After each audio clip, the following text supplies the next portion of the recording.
What if everything we thought we knew about history was only half the story? Scattered across the timelines of human civilization are puzzles that defy logic, anomalies buried beneath centuries of silence. A manuscript written in no known language, a device centuries ahead of its time, cities that vanished without a trace, and monuments whose true purpose we may never fully understand. These aren't legends whispered around campfires. These are real, documented, studied, and still unexplained. Why were the walls of a 10,000-year-old temple carved with images of extinct animals? Who engineered machines in the ancient world that modern science struggles to replicate? And what secrets lie beneath the layers of history we've conveniently forgotten? Some say the answers are hidden in plain sight. Others believe they were never meant to be found. So sit back, relax, and let's dive into the mysteries that refuse to stay buried. These are history mysteries you need to know now. In the heart of the Mongolian steppe, where the earth rolls out like a sea of time, untouched and untamed, one of history's greatest mysteries remains buried, literally. Somewhere beneath these wild plains, or perhaps hidden deep within an unknown mountain tomb, lies the final resting place of a man whose name once shook the foundations of empires, Genghis Khan. Born as Temujin in the year 1162, he would rise from tribal obscurity to forge the largest contiguous land empire the world has ever known. The Mongol Empire stretched from the Pacific Ocean to the edges of Europe, built through an iron will, ruthless military precision, and an almost supernatural charisma. And yet, despite the vast chronicles of his life, conquests, and legacy, the location of his grave remains one of the most enduring enigmas in recorded history. How could a man who changed the course of civilizations disappear without a trace? According to Mongolian tradition, Genghis Khan died in 1227, possibly after falling from his horse during a campaign against the Western Jia dynasty in what is now northwestern China. But the details of his death, like much of his personal life, are shrouded in secrecy, myth, and contradiction. Historical accounts say his body was returned to Mongolia, likely to the region of his birth. But from there, the trail goes cold. The official Mongol record, The Secret History of the Mongols, makes no mention of the burial site. Later accounts suggest a funeral procession was deliberately engineered to ensure the grave would never be found. One story claims that all who witnessed the burial were executed. Another, more chilling, tells of a caravan of soldiers slaughtering anyone who crossed their path en route, then being killed themselves after completing the burial. Could this really have happened? Was such extreme secrecy a final command from the great Khan himself? For the Mongols, the afterlife was a sacred continuation of life itself. Burial was not a public spectacle, but a private, spiritual transition. And for a ruler like Genghis Khan, who was revered not as a man, but as a force of nature, protection in death may have been as important as power in life. Some scholars believe his tomb lies somewhere within the Khenti Mountains, in a region known as Ik-Korig, literally the Great Taboo. For centuries, this area was off-limits to outsiders, protected by imperial decree and guarded by elite warriors. Even today, few venture into its interior, and archaeological activity remains limited. But has modern technology brought us closer to the truth? In recent decades, researchers have turned to satellite imagery and remote sensing to scan the Mongolian terrain for clues. Projects like the Valley of the Khans initiative have employed crowdsourced analysis of satellite data, enlisting thousands of volunteers to search for unusual mounds, alignments, or patterns that might hint at a buried structure. Yet despite thousands of hours of digital excavation, no confirmed site has emerged. Could it be that Genghis Khan's tomb was not buried in the earth at all? One theory suggests his remains were hidden within an unmarked mountain cave, sealed by natural landslides or intentionally collapsed passages. Others believe the location may have been camouflaged using trees, grass and stones, designed to blend seamlessly with the landscape. No marker, no monument, only silence. And then there are the more speculative ideas, whispered at the edges of mainstream history. Some theorists claim the grave lies beneath the Onan River, submerged in its currents to deter grave robbers and ensure eternal obscurity. Others suggest it was placed beneath a now-lost palace or fortress, perhaps in a chamber lined with treasures, scrolls, and weapons that have not seen daylight for over 800 years. A few even suggest the tomb was moved, relocated in the years following the empire's decline to protect it from invading enemies or political rivals. If so, could it be resting not in Mongolia at all, but in the deserts of China, or even the forests of Siberia? Despite the mystery, few in Mongolia are in a rush to uncover the tomb. For many, the secrecy is sacred. Disturbing the grave of Genghis Khan is seen not only as a violation of tradition, but as a disruption of balance between past and present, life and death. There's a belief among some elders that finding the tomb could bring misfortune, even disaster. And perhaps there's something to that. In 2001, a Chinese team reportedly attempted an unauthorized excavation in the Khenti region. Days later, the area was rocked by an earthquake. Local communities were quick to connect the dots, seeing it as a warning from the spirit of the Khan himself. Coincidence? Or consequence? In the end, we are left with fragments, legends passed down through centuries, data points scattered across a digital map, and the unshakable feeling that something vast remains just out of reach. The grave of Genghis Khan may hold not only his bones, but untold artifacts of the Mongol Empire, documents, relics, and a vision of history unfiltered by time. But until the silence is broken, we can only wonder what lies beneath the step, and if we ever do find it, what will it change? The mystery of Genghis Khan's missing tomb remains one of history's most elusive riddles.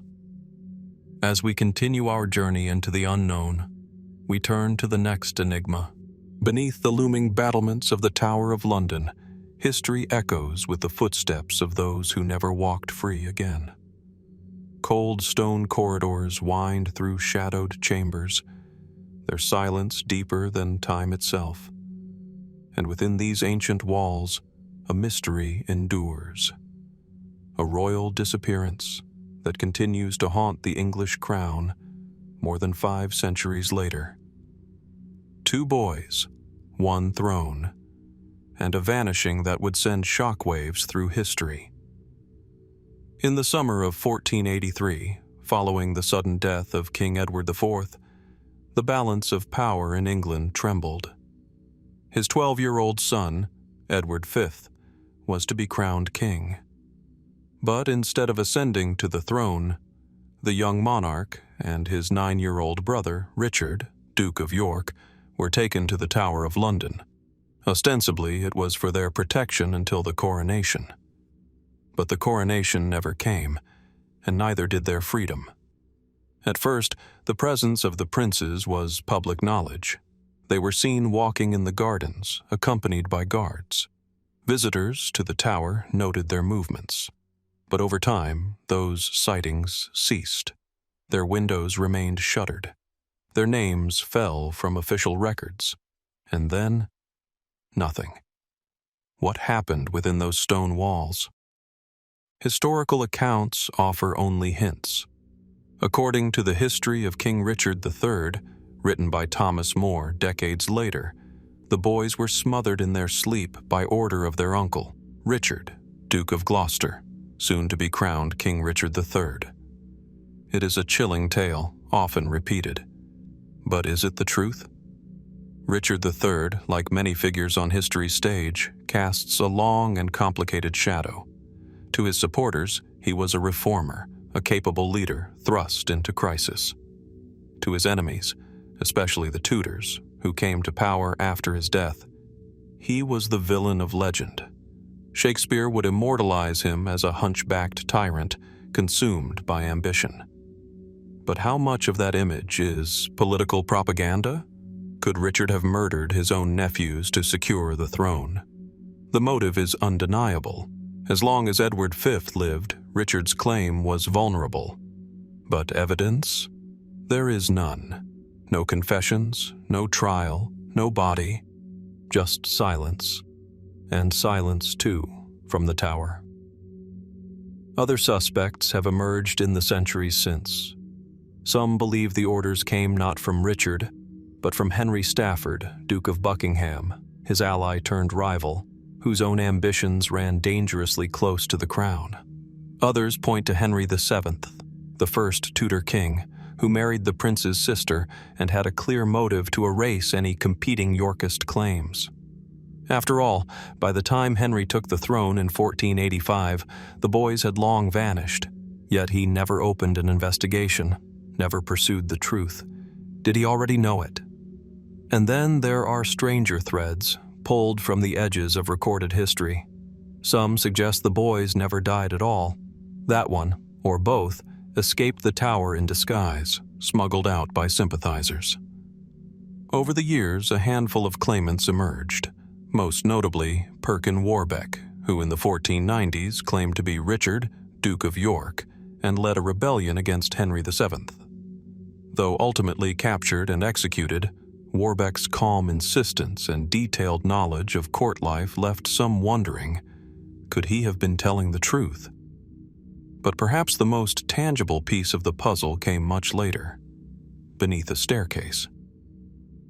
In 1674, during renovations to the White Tower, workmen unearthed a wooden box beneath a demolished staircase. Inside were the remains of 2 children. No markings, no names. King Charles II ordered the bones placed in Westminster Abbey under a plaque reading, "Here lie the remains of Edward V and Richard, Duke of York." Yet even this is unresolved. The bones were never conclusively identified. In 1933, a limited scientific examination confirmed the remains belonged to 2 children, approximately the right ages. But no DNA analysis was done, and the findings remain inconclusive. The urn remains sealed, its contents untouched since that brief examination nearly a century ago. Why not test them now? The question has sparked debate among historians, scientists, and royal officials. Some argue it would bring closure. Others insist it would disturb a sacred burial, or worse, yield nothing definitive. And so, the bones lie in silence still. The mystery of the princes in the tower endures not because it cannot be solved, but because no answer seems fully satisfying. Every theory raises new questions. Every clue leads to another shadow. Were the boys murdered in secret, their bodies hidden to erase a dynasty? Or did one live, lost to history under another name, a forgotten heir to a lost crown? In the end, we are left with echoes, the whisper of silk in a stone corridor, the image of 2 boys at a window, and the unrelenting stillness of a door that never opened again. Could the truth still be waiting inside the tower's ancient walls, or has it already been buried by time, by fear, or by design? As the mystery deepens, we continue our journey through history's most persistent riddles, and next, we turn to a disappearance that still unsettles the coldest corners of the sea.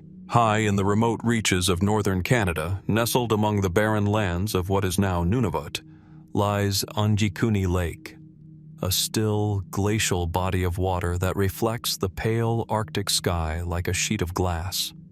The land surrounding it is empty, harsh, and timeless.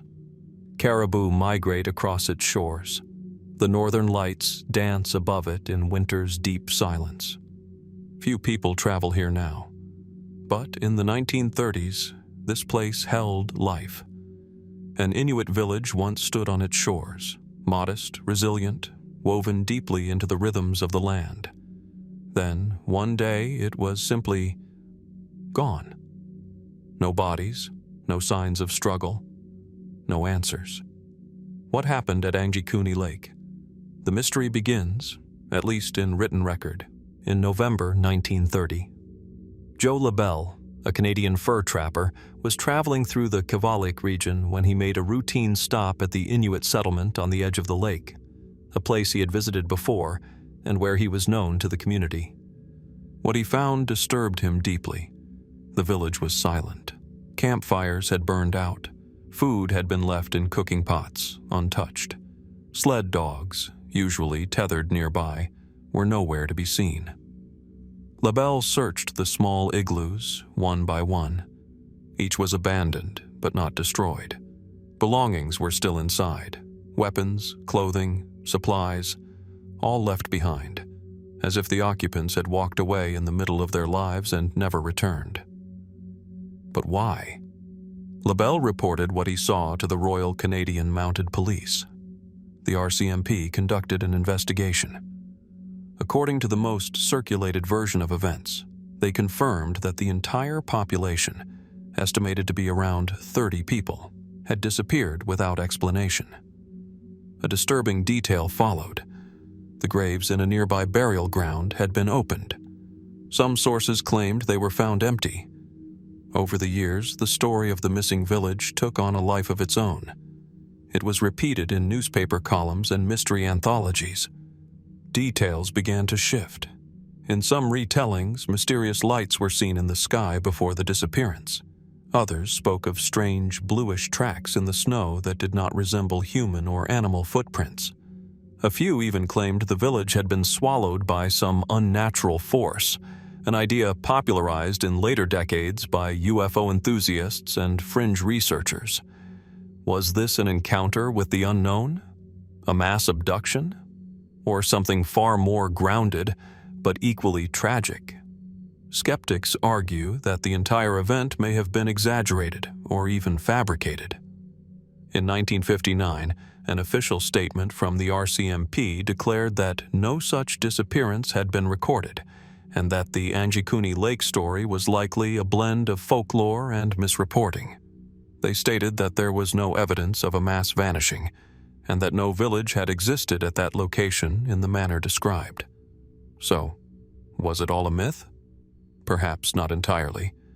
There were Inuit communities in the region at that time, and fur trappers and travelers did interact with them. Miscommunication between cultures, language barriers, and oral traditions passed down through generations can sometimes produce narratives that blend fact and metaphor. It's possible that a small group of families relocated suddenly, perhaps to follow game migration or due to illness or death. In such a harsh climate, swift movements were sometimes necessary. To an outsider unfamiliar with the nuances of Inuit life, such an absence might have appeared more mysterious than it truly was. But then there are the persistent details, too specific, too chilling, to be easily dismissed. Why would graves be disturbed if that detail was indeed true?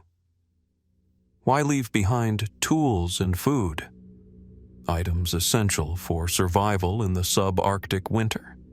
Why would sled dogs, so vital to the Inuit way of life, vanish or be found dead, as some accounts claim? And what of the lights in the sky? Northern Canada has long been a place of awe and uncertainty. The aurora borealis shifts and pulses with an energy that has inspired stories for generations. For some, those lights are spirits. For others, signals. Could the villagers have interpreted a celestial event as an omen? Or did they witness something more tangible, something alarming enough to drive an entire community to flee? Modern historians and anthropologists tread carefully when approaching this story. Many stress the importance of respecting Inuit oral traditions, while also recognizing the ease with which stories can be distorted through retellings, especially those filtered through colonial or sensationalist lenses. Yet the story of Angikuni persists. It appears in books, documentaries, and online archives. Though questioned and revised, it has never been conclusively debunked. It remains on the thin line between folklore and fact, a ghost in the Canadian wilderness. Whether the villagers at Angikuni Lake truly vanished, or whether the tale evolved from misunderstanding and isolation, something about this place invites stillness. A pause, a question whispered into the wind. What happened here, beneath this sky, on the edge of the unknown? Was it a natural tragedy? A forgotten migration? Or something we're not yet ready to understand? As we leave the frozen silence of Angikuni Lake behind, we continue our search for answers through the pages of history. Next, we turn to a stormy night and a ghost ship whose sails were never lowered. In the far reaches of the Canadian Arctic, where the sea turns to jagged ice and the sun vanishes for months at a time, lie the cold, scattered remnants of one of the most tragic and perplexing exploration efforts in British history. It is a place where compasses falter, time stands still, and the ice keeps its secrets. This is the story of Sir John Franklin's lost expedition. In May of 1845, two ships, the HMS Erebus and HMS Terror, set sail from England in search of the fabled Northwest Passage. A shortcut to Asia through the Arctic seas, it was a goal that had eluded European powers for centuries. Franklin, a seasoned explorer and Royal Navy officer, was 59 years old when he took command of the venture, his third Arctic expedition. With him were 128 officers and crewmen, hand-picked for what was expected to be a 2- or 3-year voyage. The ships were state-of-the-art for their time, outfitted with reinforced hulls for ice-breaking, steam engines, and enough provisions to last several years. By all accounts, it was one of the best-equipped missions of the era. Then, nothing. After a brief stop in Greenland, Franklin and his men were last seen by whalers in late July 1845, entering Lancaster Sound. From there, they vanished into the maze of ice-choked channels and uncharted islands. For nearly 2 years, the British Admiralty waited. But as months passed with no word, concern turned to alarm. In 1848, the first of many search parties was launched. Over the next decade, more than 30 expeditions would follow, combing the Arctic in search of Franklin and his men. What they found raised more questions than answers. Scattered across King William Island and the nearby mainland were signs of a struggle for survival. Inuit oral histories spoke of starving white men dragging boats overland. In 1850, sailors discovered graves on Beechy Island, 3 crewmen buried in neat rows, preserved by the permafrost, still wearing their uniforms. Later, in 1859, a single note was found beneath a cairn at Victory Point. It confirmed that Franklin had died on June 11, 1847. The ships had become trapped in ice in 1846 and had remained so for over a year. The note added that the surviving crew had abandoned the vessels in April 1848, attempting to trek south on foot toward safety. None made it. But why had things gone so catastrophically wrong? In the 1980s and 1990s, forensic teams exhumed the bodies on Beechy Island. What they found was troubling. The remains showed signs of severe malnutrition, pneumonia, and unusually high levels of lead, possibly from poorly soldered food tins or the expedition's water distillation system. Some researchers believe lead poisoning may have impaired judgment and weakened the men over time. But that's not the only mystery the remains revealed. Knife marks on bones found further south suggested something far more disturbing, that in their final days, the starving crew may have resorted to cannibalism. Eyewitness accounts from Inuit hunters seem to corroborate this. Stories of scattered bones, some deliberately broken, allegedly seen decades earlier. Was this the inevitable result of desperation, or is there more to the story? For generations, the fate of the Erebus and Terror remained unknown. Then, in 2014, the wreck of the Erebus was discovered in Queen Maud Gulf. 2 years later, Terror was found in Terror Bay, some 45 miles away, astonishingly well preserved on the sea floor. Their final resting places were far from where the men were believed to have abandoned ship. Why? Did some of the crew return to the vessels and try to sail them again? If so, who was left alive to make such a decision, and why did they fail? And then there are the Inuit stories, passed down over generations, which mention ships crushed in the ice, survivors seen wandering the coastline, and ghostly figures emerging from the white fog. One account even describes a ship sailing without crew, seemingly drifting on its own. Could one of the vessels have been temporarily freed from the ice and drifted with the currents, piloted by dying men, or by no one at all? More recently, dive teams exploring the wrecks have uncovered locked compartments, journals sealed in silt, and clues frozen in time.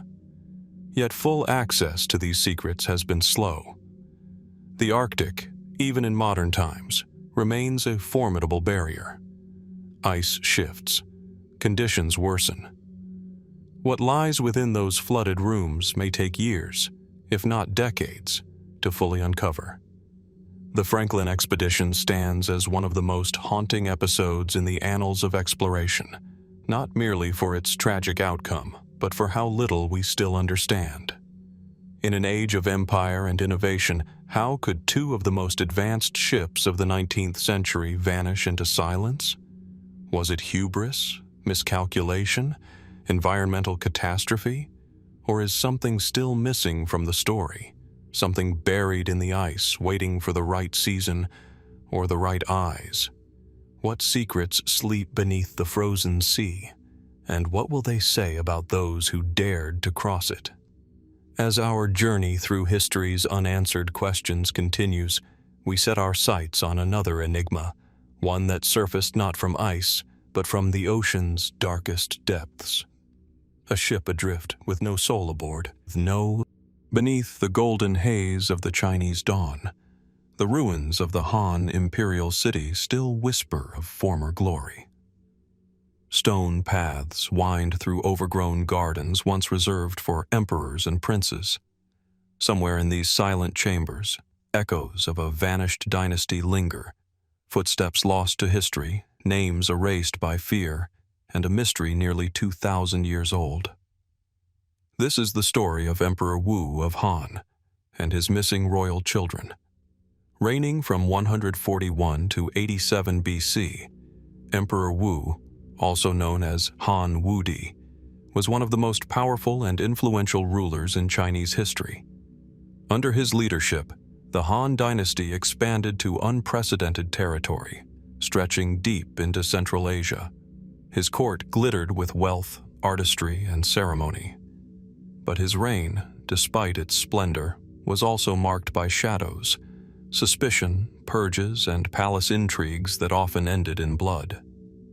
And among the most enduring mysteries of his rule is the fate of several of his children, princes and princesses who disappeared from the historical record, their lives ending not with death notices but with silence.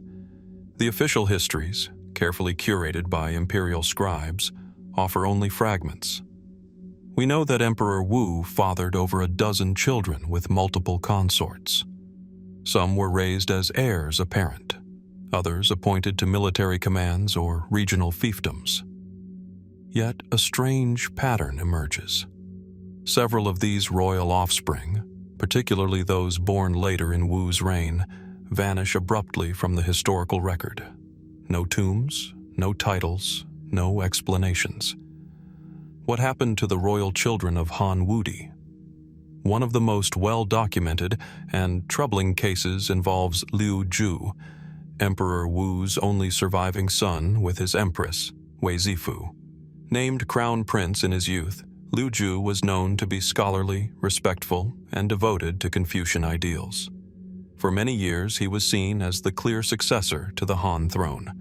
But in the final decade of Wu's rule, paranoia crept into the palace. Emperor Wu had become increasingly obsessed with immortality and spiritual protection. Taoist mystics and alchemists were welcomed into the court. Reports of witchcraft and black magic flourished. Soon, these accusations reached the royal family. In 91 BC, a shocking series of events unfolded. the crown prince was accused of treason, part of an alleged conspiracy involving sorcery and assassination. A palace uprising followed. Liu Ju, overwhelmed and abandoned, took his own life. His mother, the empress, did the same. Thousands were executed in the purge that followed. But Liu Ju was only one. Records suggest that 2 of Emperor Wu's daughters also vanished under mysterious circumstances. One said to have fallen ill and died, another reportedly sent away from the capital, never to return. Details are scarce. The imperial archives offer no dates of death, no burial sites, and no political explanation. Were they silenced for what they knew? Or simply erased, along with their disgraced brother? Some scholars believe that these disappearances were the tragic byproduct of the emperor's late-stage paranoia. A ruler nearing the end of his life, haunted by omens, betrayed by dreams, and surrounded by ministers eager to manipulate his fears. Others point to the volatile power dynamics within the inner court, jealous consorts, scheming eunuchs, and political rivals who may have orchestrated the fall of the royal children to secure their own positions. And yet, other voices suggest there may be more to the story. Could it be that not all the missing children died? Some believe that a handful may have been exiled under secret names, sent into distant provinces under the pretense of death or disgrace. One ancient account, buried in a minor local chronicle, speaks of a golden child who lived among commoners and maintained imperial customs in secret. No name is given, no province is cited, just a phrase. He who walks with the burden of stars. Fanciful legend? Perhaps. But in recent years, archaeological digs in remote parts of western China have uncovered graves bearing royal emblems on otherwise humble tombs, symbols resembling Han-era seals, yet with no accompanying records in the central archives. Some believe these could be lost children of the court, buried far from the gaze of the capital. We may never know the full truth. So much of imperial history was shaped by what was preserved, and more importantly, by what was intentionally omitted. The Han dynasty, like many great empires, managed its legacy with careful precision. To remove a name from the record was to erase a life from collective memory. What makes the disappearance of Emperor Wu's royal children so chilling is not only their fate, but the silence that follows it. Were they victims of betrayal, caught in a palace war of politics and prophecy? Or were they survivors, scattered to the corners of an empire too vast to trace? In the end, these vanished princes and princesses remain ghosts in the margins of history, half remembered, half denied. Their names survive only as questions. What lies buried beneath the earth of Han China? And what stories have yet to be unearthed from the silence of the imperial court? As we journey deeper into the shadows of forgotten power, we turn next to a strange and sudden silence from the Atlantic, a vessel found drifting, abandoned, and utterly intact. In the heart of the Ural Mountains, where the air turns bitter in the stillness of early dawn, silence blankets a clearing once hidden by thick pine. Here, beneath the pale sky of Siberia, history turned on itself in 1918, violently, abruptly, and without witness. This was the final resting place of the Romanovs, or so the official story goes. But what if one of them survived? Among the many mysteries left in the wake of the Russian Revolution, few have stirred more speculation than the fate of the Romanov daughters. And of them all, one stands out, poised, serene, and haunting in her absence. This is the story of Grand Duchess Tatiana Nikolaevna, and the possibility that she may not have died when the world believed she did. Tatiana Nikolaevna, the second daughter of Tsar Nicholas II and Empress Alexandra, was born into a world of opulence and rigid duty. She was known as the most regal of the sisters, reserved, thoughtful, with a commanding grace far beyond her years. During World War I, she trained as a Red Cross nurse, tending to wounded soldiers with a quiet intensity that earned her deep respect. But as the empire unraveled in the chaos of revolution, the Romanovs were swept from power and placed under house arrest, first in Tobolsk, then, finally, in the Ipatiev House of Yekaterinburg. On the night of July 17, 1918, according to official Soviet records, the family was awakened, led to a basement room, and executed by Bolshevik guards. The bodies were hastily buried in shallow graves and burned with acid in an effort to prevent identification. Decades later, in 1991, the remains of what were believed to be the Tsar, the Tsarina, and 3 of their daughters were discovered and exhumed. Then, in 2007, a second grave, found a short distance away, contained 2 more bodies, believed to be the missing children, Alexei, the heir, and one of the 4 daughters. But the identification of these remains has not silenced every question. DNA tests linked the bones to the Romanovs. Yet public skepticism persisted. In particular, some questioned whether the girl found in the second grave was Anastasia, as commonly believed, or perhaps Maria, or Tatiana. And it is here, in that slim ambiguity, that the mystery deepens. In the years following the execution, rumors swirled across Europe that not all of the Romanovs had died in Yekaterinburg. Imposters surfaced, most famously Anna Anderson, who claimed to be Anastasia. But others whispered of another survivor, taller, more composed, more like Tatiana. In France, a woman named Larissa Tudor lived a quiet life with a British officer. She died young, but her beauty, bearing, and strange resemblance to the Grand Duchess drew notice. She spoke fluent Russian. She never explained her past. Her grave, in Leeds, is marked only with a modest inscription. Some who knew her swore she had once confessed to being Romanov. Is this simply the echo of a story too painful to accept?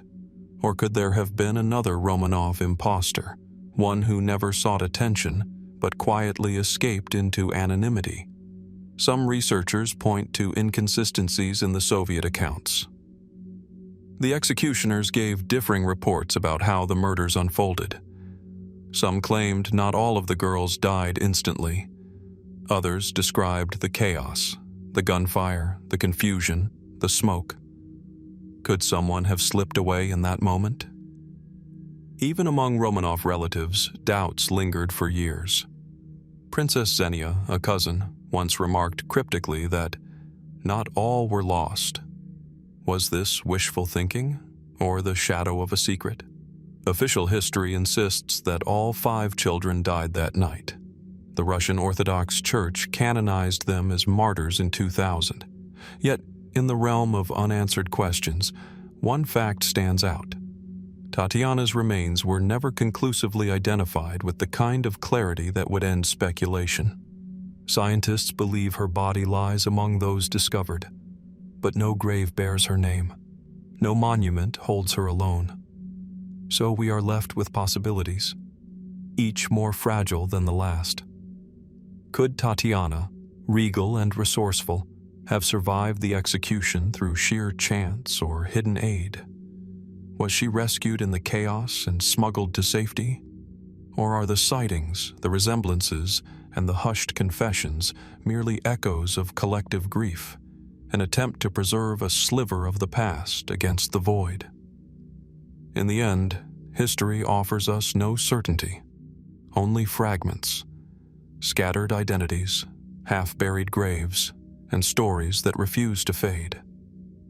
Whether Tatiana Nikolaevna died in that basement room or lived to see another dawn under a different name, one truth remains.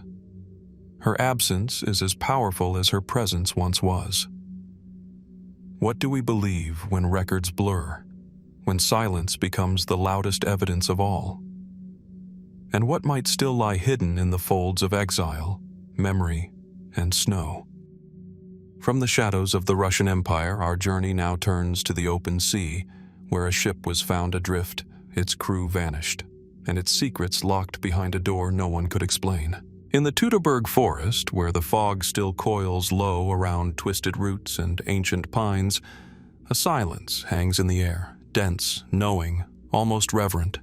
It was in this forest, in 9 AD, that the Roman Empire suffered one of its greatest defeats. 3 legions were annihilated, tens of thousands of men perished.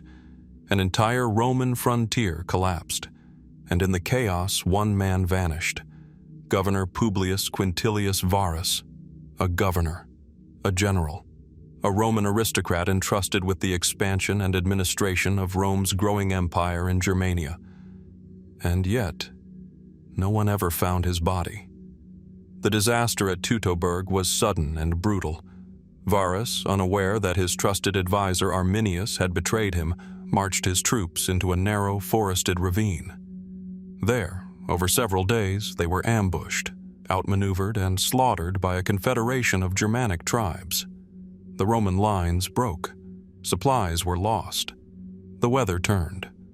What followed was less a battle than a slow and merciless unraveling.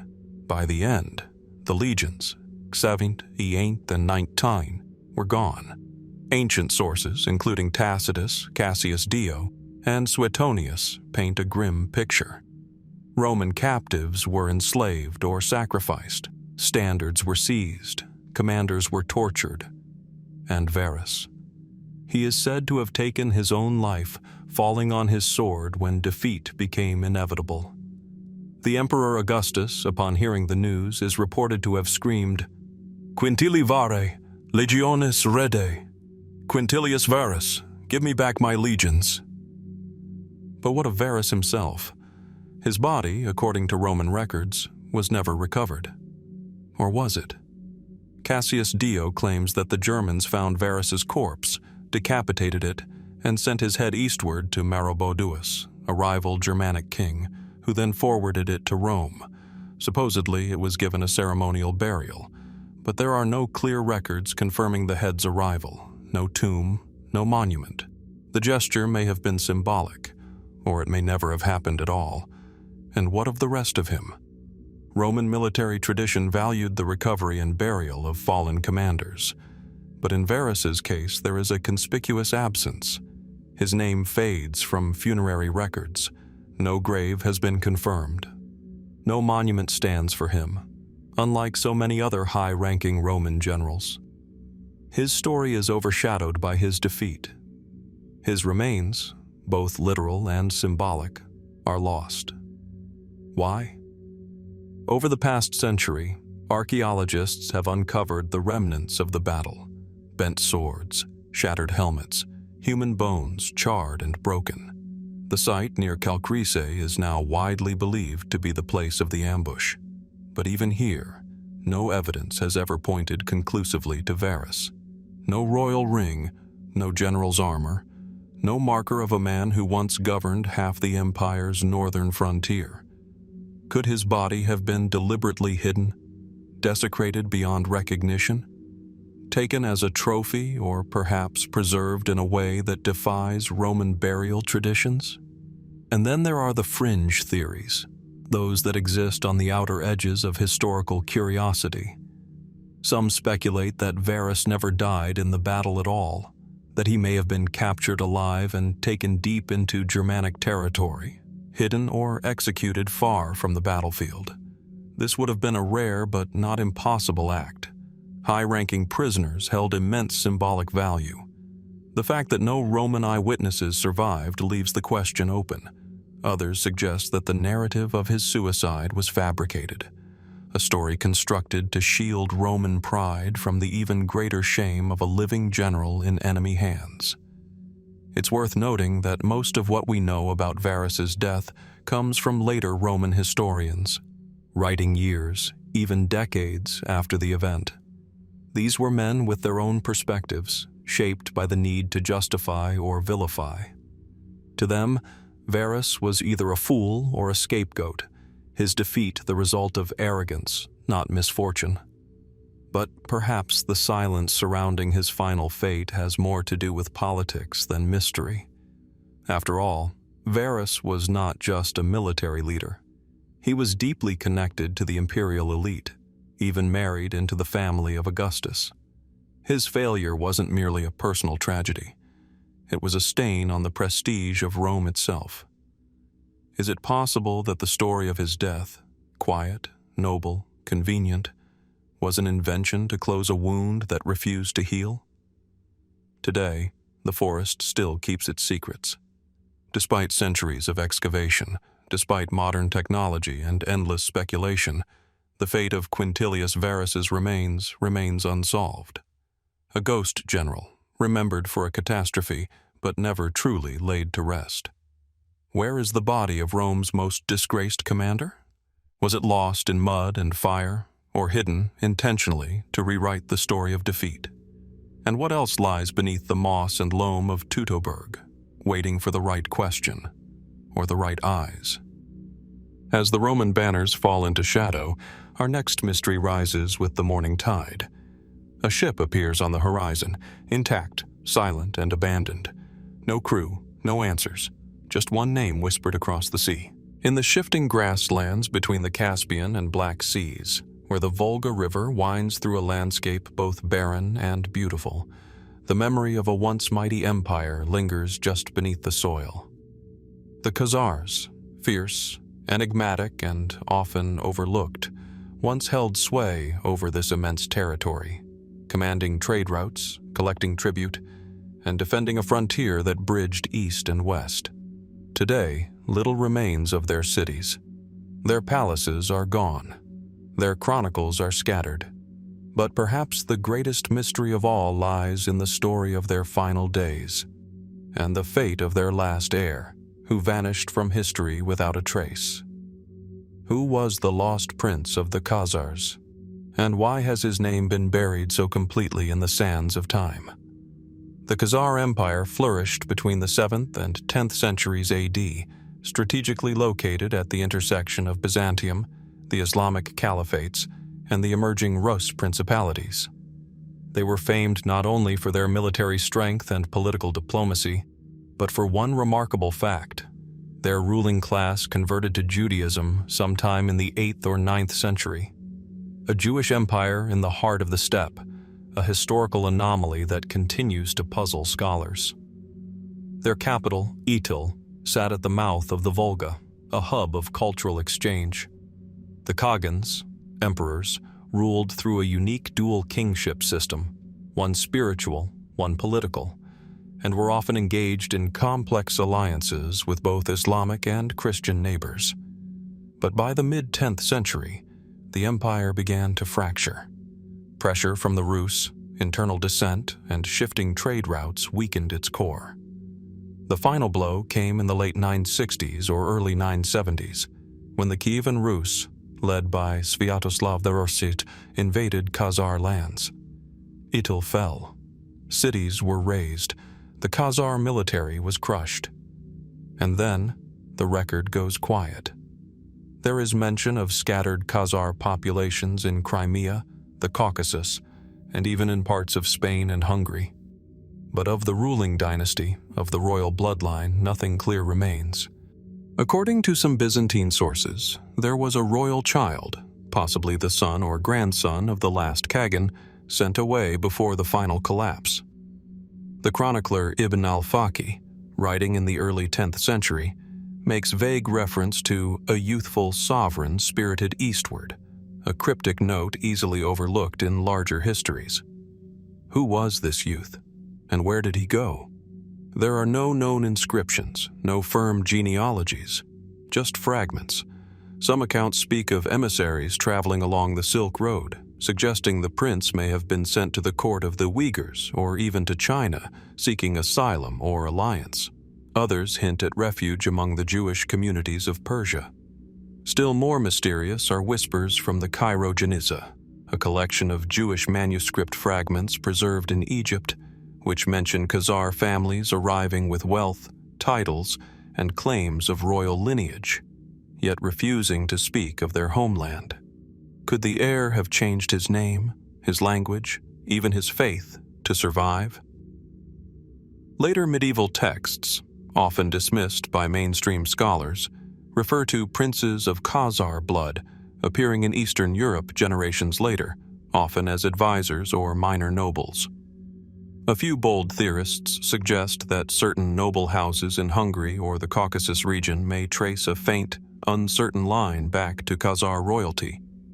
But is this historical truth, or political fiction, shaped by the allure of lost power?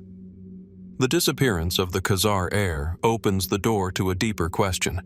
Was this an erasure by conquest, or a deliberate act of disappearance? In a world where names could mark one for death, where empires devoured their rivals and rewrote their legacies, it is not hard to imagine a child whisked away under cover of darkness. Protected, hidden, forgotten by design. Some suggest the heir may have sought sanctuary among Jewish communities far from the front lines, assimilating into rabbinical families, changing his identity entirely. Others propose he may have lived a shadow life, constantly on the move, his true lineage known only to a trusted few. And there are even more speculative ideas. Certain 12th and 13th century legends from the Caucasus describe a lost king whose blood would one day restore a broken people. In Georgia and Armenia, stories persist, half folklore, half memory, of a veiled prince who carried an emblem shaped like a six-pointed star, though he claimed no kingdom. Could these be distant echoes of Khazar royalty? There is, too, the theory that the heir perished en route, ambushed or betrayed during his flight.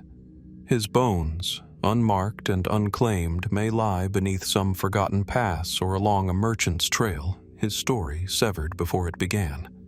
The Khazars, despite their once formidable power, are remembered today largely in the margins of history, often misunderstood, occasionally mythologized, and rarely central. Yet the mystery of their lost heir invites us to reconsider that silence, not as absence, but as concealment. Was the last prince of Khazaria truly lost, or simply waiting, hidden behind a new name, a distant culture, and a carefully guarded bloodline? And if so, might his story, or his descendants, still linger somewhere just beyond the reach of history's written pages? As we leave the plains of vanished empires, we now set sail toward another unresolved enigma, one discovered adrift on the waves, untouched, yet empty, a ship abandoned, a mystery sealed by salt and time. In the dense woodlands of western Pennsylvania, where shadows stretch long and the air carries the scent of damp moss and gunpowder, history stirs uneasily beneath the soil. Here, in July of 1755, one of Britain's most catastrophic military defeats on American soil unfolded. It was a moment meant to secure the British Empire's claim to the Ohio Valley, but instead, it ended in fire, confusion, and disappearance. This is the story of General Edward Braddock and the army that vanished with him. General Braddock was a veteran of the British Army, dispatched to the colonies to lead an ambitious campaign during the early stages of what would become the 7 Years' War. His objective was clear: capture the French-held Fort Duquesne at the meeting point of the Allegheny and Monongahela rivers, modern-day Pittsburgh. Braddock assembled a formidable force of over 2,000 men, including British regulars, colonial militia, artillery, and laborers. Among them was a young officer named George Washington, just 23 years old, eager and untested on the grand scale of European warfare. The army's march was slow and deliberate, cutting a new road through the forested wilderness, a path that would later bear Braddock's name. For weeks they pressed forward, weighed down by wagons, cannon, and the trappings of traditional military doctrine, bright uniforms and rigid formations ill-suited to the North American frontier. On July 9th, as Braddock's army crossed the Monongahela River, they walked into an invisible trap. What followed was not a conventional battle, but a slaughter. French forces, along with their Native American allies, ambushed Braddock's column in the forest near Turtle Creek. The terrain favored the defenders. thick woods, uneven ground, and natural concealment. Braddock's disciplined lines dissolved in panic. Officers were targeted first. Chaos reigned. Braddock himself was struck down, mortally wounded in the lung. Hundreds of his men were killed. The army broke. But it's what happened next that remains curiously unresolved. Contemporary reports estimate that between 400 to 500 British and colonial troops died in the battle, with many more wounded or missing. Yet the exact toll has never been settled. Bodies were never fully recovered. Some soldiers reportedly fled deep into the wilderness, never to be seen again. Supply wagons vanished. Equipment was left behind, yet much of it was never found, even in later searches. How could so many simply disappear? Even more strangely, Braddock himself, after surviving several days in agony, was buried in secret. According to legend, Washington ordered the general's grave to be dug directly beneath the road so that the advancing troops could march over it, concealing its location from enemy eyes.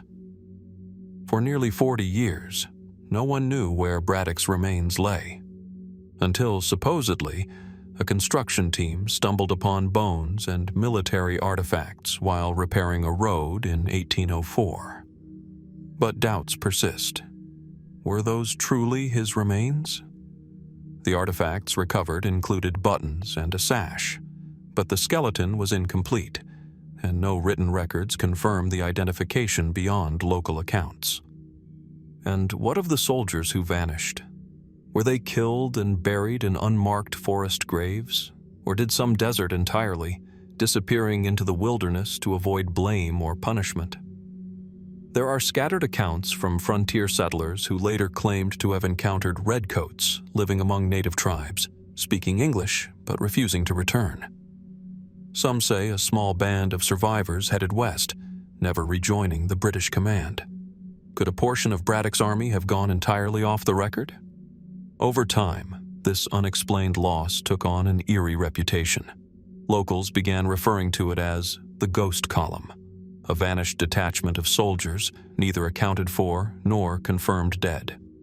In the 19th and early 20th centuries, treasure hunters roamed the region, hoping to find buried weapons, gold, or the lost payroll that Braddock's army was rumored to carry, funds meant to secure alliances or pay colonial support. While some cannon and scattered musket parts have been unearthed, the supposed treasure, and any proof of mass burials, remains elusive.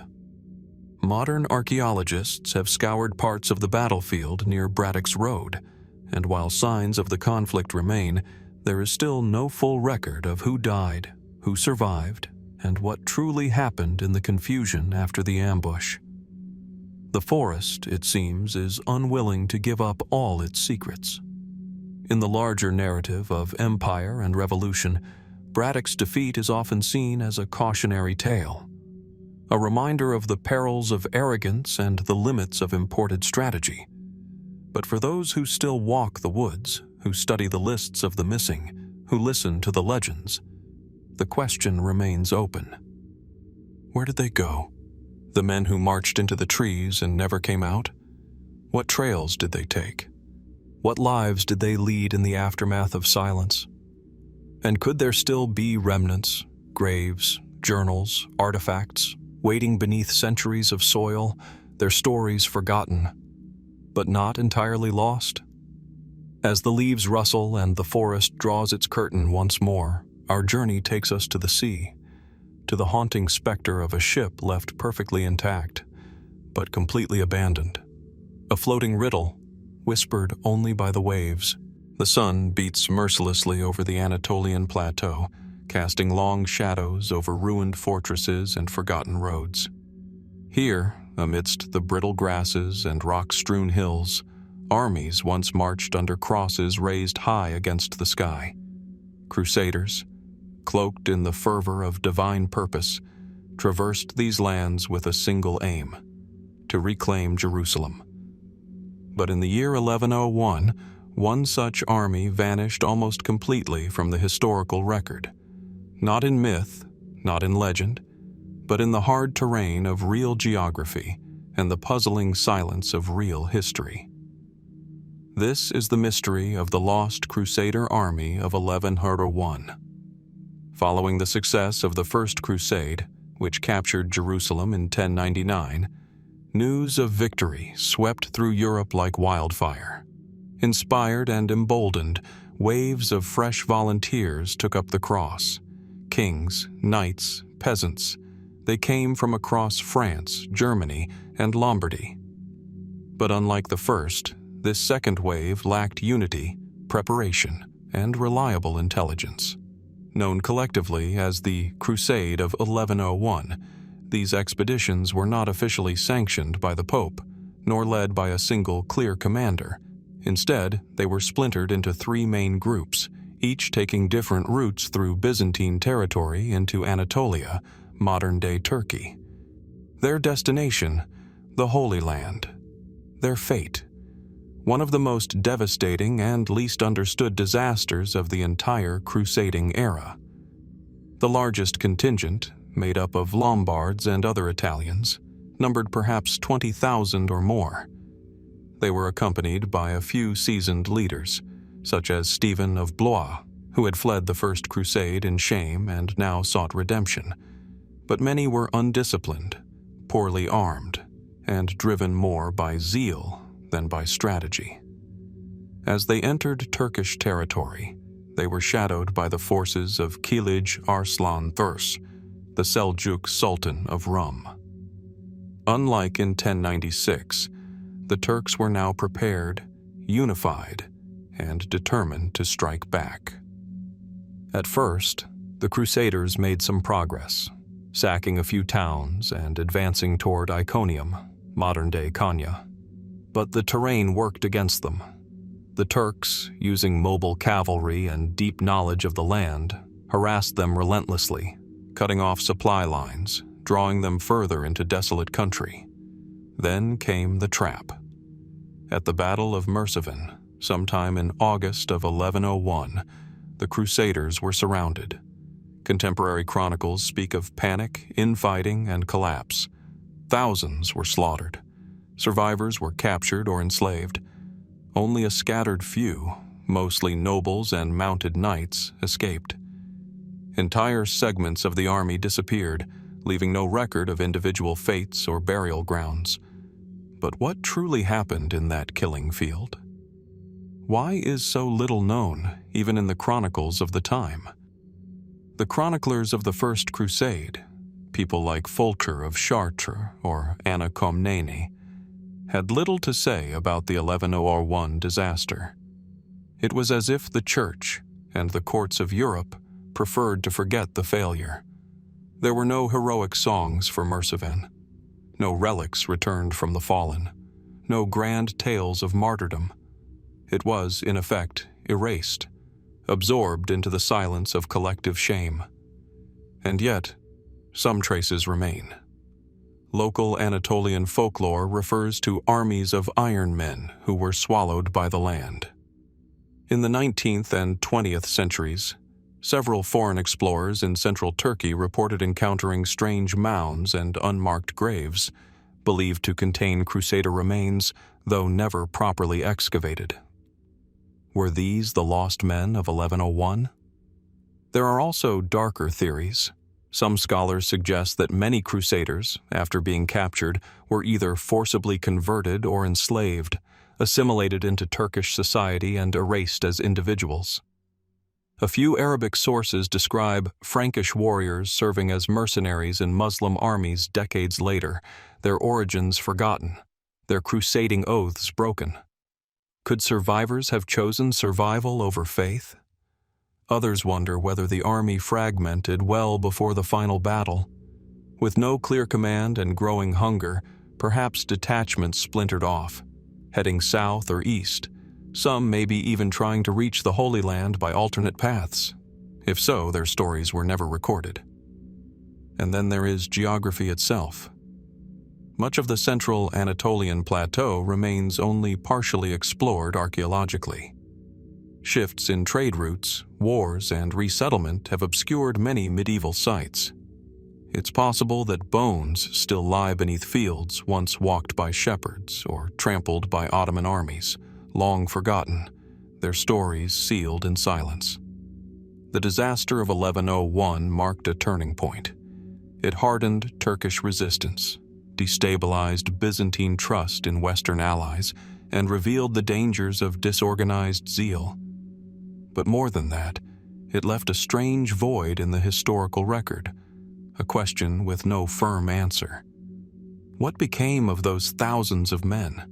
Where did their armor fall? Where were their last prayers whispered, unheard under foreign skies? The official histories give us only fragments. The earth, perhaps, holds more. But for now, we are left with silence. And in that silence, a mystery remains. Did the army die entirely in battle? Or did parts of it live on, scattered, forgotten, absorbed into the landscape they never meant to call home? As dust settles over the Anatolian plateau, our journey next drifts into deeper waters. A vessel adrift, its sails full, its crew vanished. No struggle, no trace, only questions echoing across the sea. In the mist-veiled valleys of Lorraine, where ivy creeps across the crumbling stones of forgotten fortresses, the past still murmurs. Castles lie broken on the hills. Crypts bear names few remember. And somewhere, lost in the folds of time, are the vanished descendants of a king. This is the mystery of the missing children of Lothair II. A king caught between power and penance, a kingdom carved from empire, and a bloodline that, by all appearances, simply disappeared. Lothair II reigned as King of Lotharingia, a realm born from the partition of Charlemagne's empire, stretching across modern-day eastern France, western Germany, Belgium, and the Netherlands. His rule, from 855 to 869 AD, was marked not by military conquest or prosperity, but by scandal. His reign became defined by a single, deeply personal, and ultimately catastrophic controversy: his marriage. Lothair was wed to Tutberga, a noblewoman of high rank, likely chosen for political reasons. But their union was deeply unhappy. Lothair sought annulment, claiming that Tutberga had committed incest and other unspeakable acts, a charge many historians view as fabricated. His real goal was to legitimize his long-standing mistress, Waldrada, and the children he had fathered with her. Among those children, unnamed in many records but acknowledged in Frankish chronicles, was a male heir, a potential successor, a child born not only of passion but of political ambition. Lothair fought for years to have his marriage annulled and his children by Waldrada declared legitimate. At times it seemed he might succeed. The nobility of Lotharingia supported him. Even Pope Nicholas III was brought into the affair. Councils were held. Alliances shifted. The drama played out like a slow-moving chess game, with the papacy, the Carolingian courts, and rival kingdoms all watching closely. And then, in 869, Lothair died unexpectedly, reportedly from a sudden illness contracted while returning from Rome. And just like that, the issue of his children, the entire foundation of his efforts, fell into darkness. After Lothair's death, his kingdom was divided between his uncles, Charles the Bald and Louis the German. Waldrada disappears from the record soon after, and the children, those once declared central to succession, so hotly debated in royal and religious circles, are never mentioned again. No executions, no exiles, no further papal comment. Simply silence. Why? The mystery deepens with the absence of burial records. In a time when royal bloodlines were meticulously documented, especially children tied to succession, this lack of information is startling. Even illegitimate offspring were often acknowledged, given lands, or used in marriage alliances. But in this case, the children vanish entirely from the genealogical record. Were they hidden away, quietly killed, or perhaps spirited to monastic life under assumed identities? There are theories. Some historians propose that Charles the Bald, eager to absorb Lothair's territory, may have acted swiftly and discreetly to erase potential claimants, removing them not with force, but through coercion or containment. Others suggest that the children may have been placed in monasteries, permanently secluded from political life, their identities masked for their own safety. A more speculative theory posits that one child may have fled east to the protection of distant relatives or sympathetic nobles in the Holy Roman Empire, where records were less centralized and easier to manipulate. Could a descendant have survived, unknown under a different name? And then there is the curious case of later claimants, nobles in the 10th century who claimed vague descent from the Lotharingian royal house, but whose lineages were never fully accepted or proven. Were these charlatans, or remnants of a buried truth? Modern attempts to uncover the fate of Lothair's children remain inconclusive. No verified tombs have been found, no DNA-tested remains, no personal letters, no confessions, no monastic documents confirming their fate. It is a mystery built not on contradiction, but on absence. The silence itself is telling. In a world where kings were judged by legacy and children were currency, the vanishing of a royal line is not merely a tragedy. It is an anomaly, one that suggests either deep disgrace, political cleansing, or an erasure too deliberate to be accidental. So what became of the heirs of Lothair II? Were they condemned to obscurity by papal disfavor, undone by the collapse of a controversial alliance? Or did someone, somewhere, ensure their removal, quietly, completely, and forever? And if the blood of kings does not simply disappear, where might their legacy still linger, hidden in the forgotten lineages of Europe's shadowed past? As we leave behind the veiled courts of Carolingian intrigue, we turn now to the cold expanse of ocean, toward a ship intact yet empty, its crew missing without a trace. The waves speak, but offer no answers, only more questions.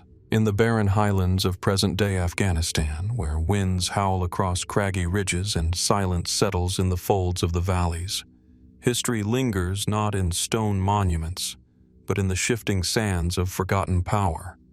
Amid this stark, beautiful terrain lies the ghost of a kingdom once central to the shaping of the medieval Islamic world. And at the heart of it is a mystery that has puzzled historians for centuries: the disappearance of Sultan Mu'izz al-Din Muhammad of the Ghurid Empire.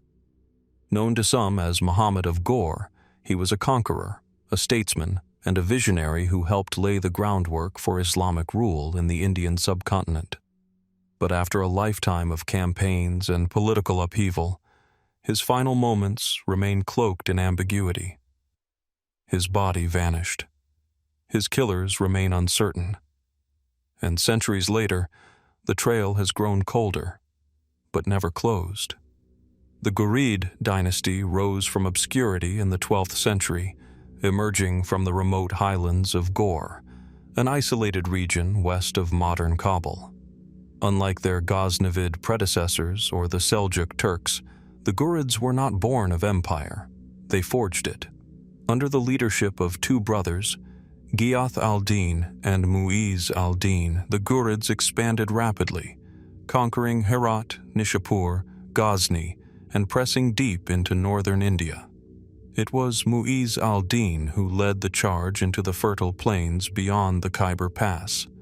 Between 1175 and 1206, he carved a path through multitudes of rival powers, defeating Rajput kings, seizing Delhi, and establishing what would become the Delhi Sultanate. He was both feared and admired.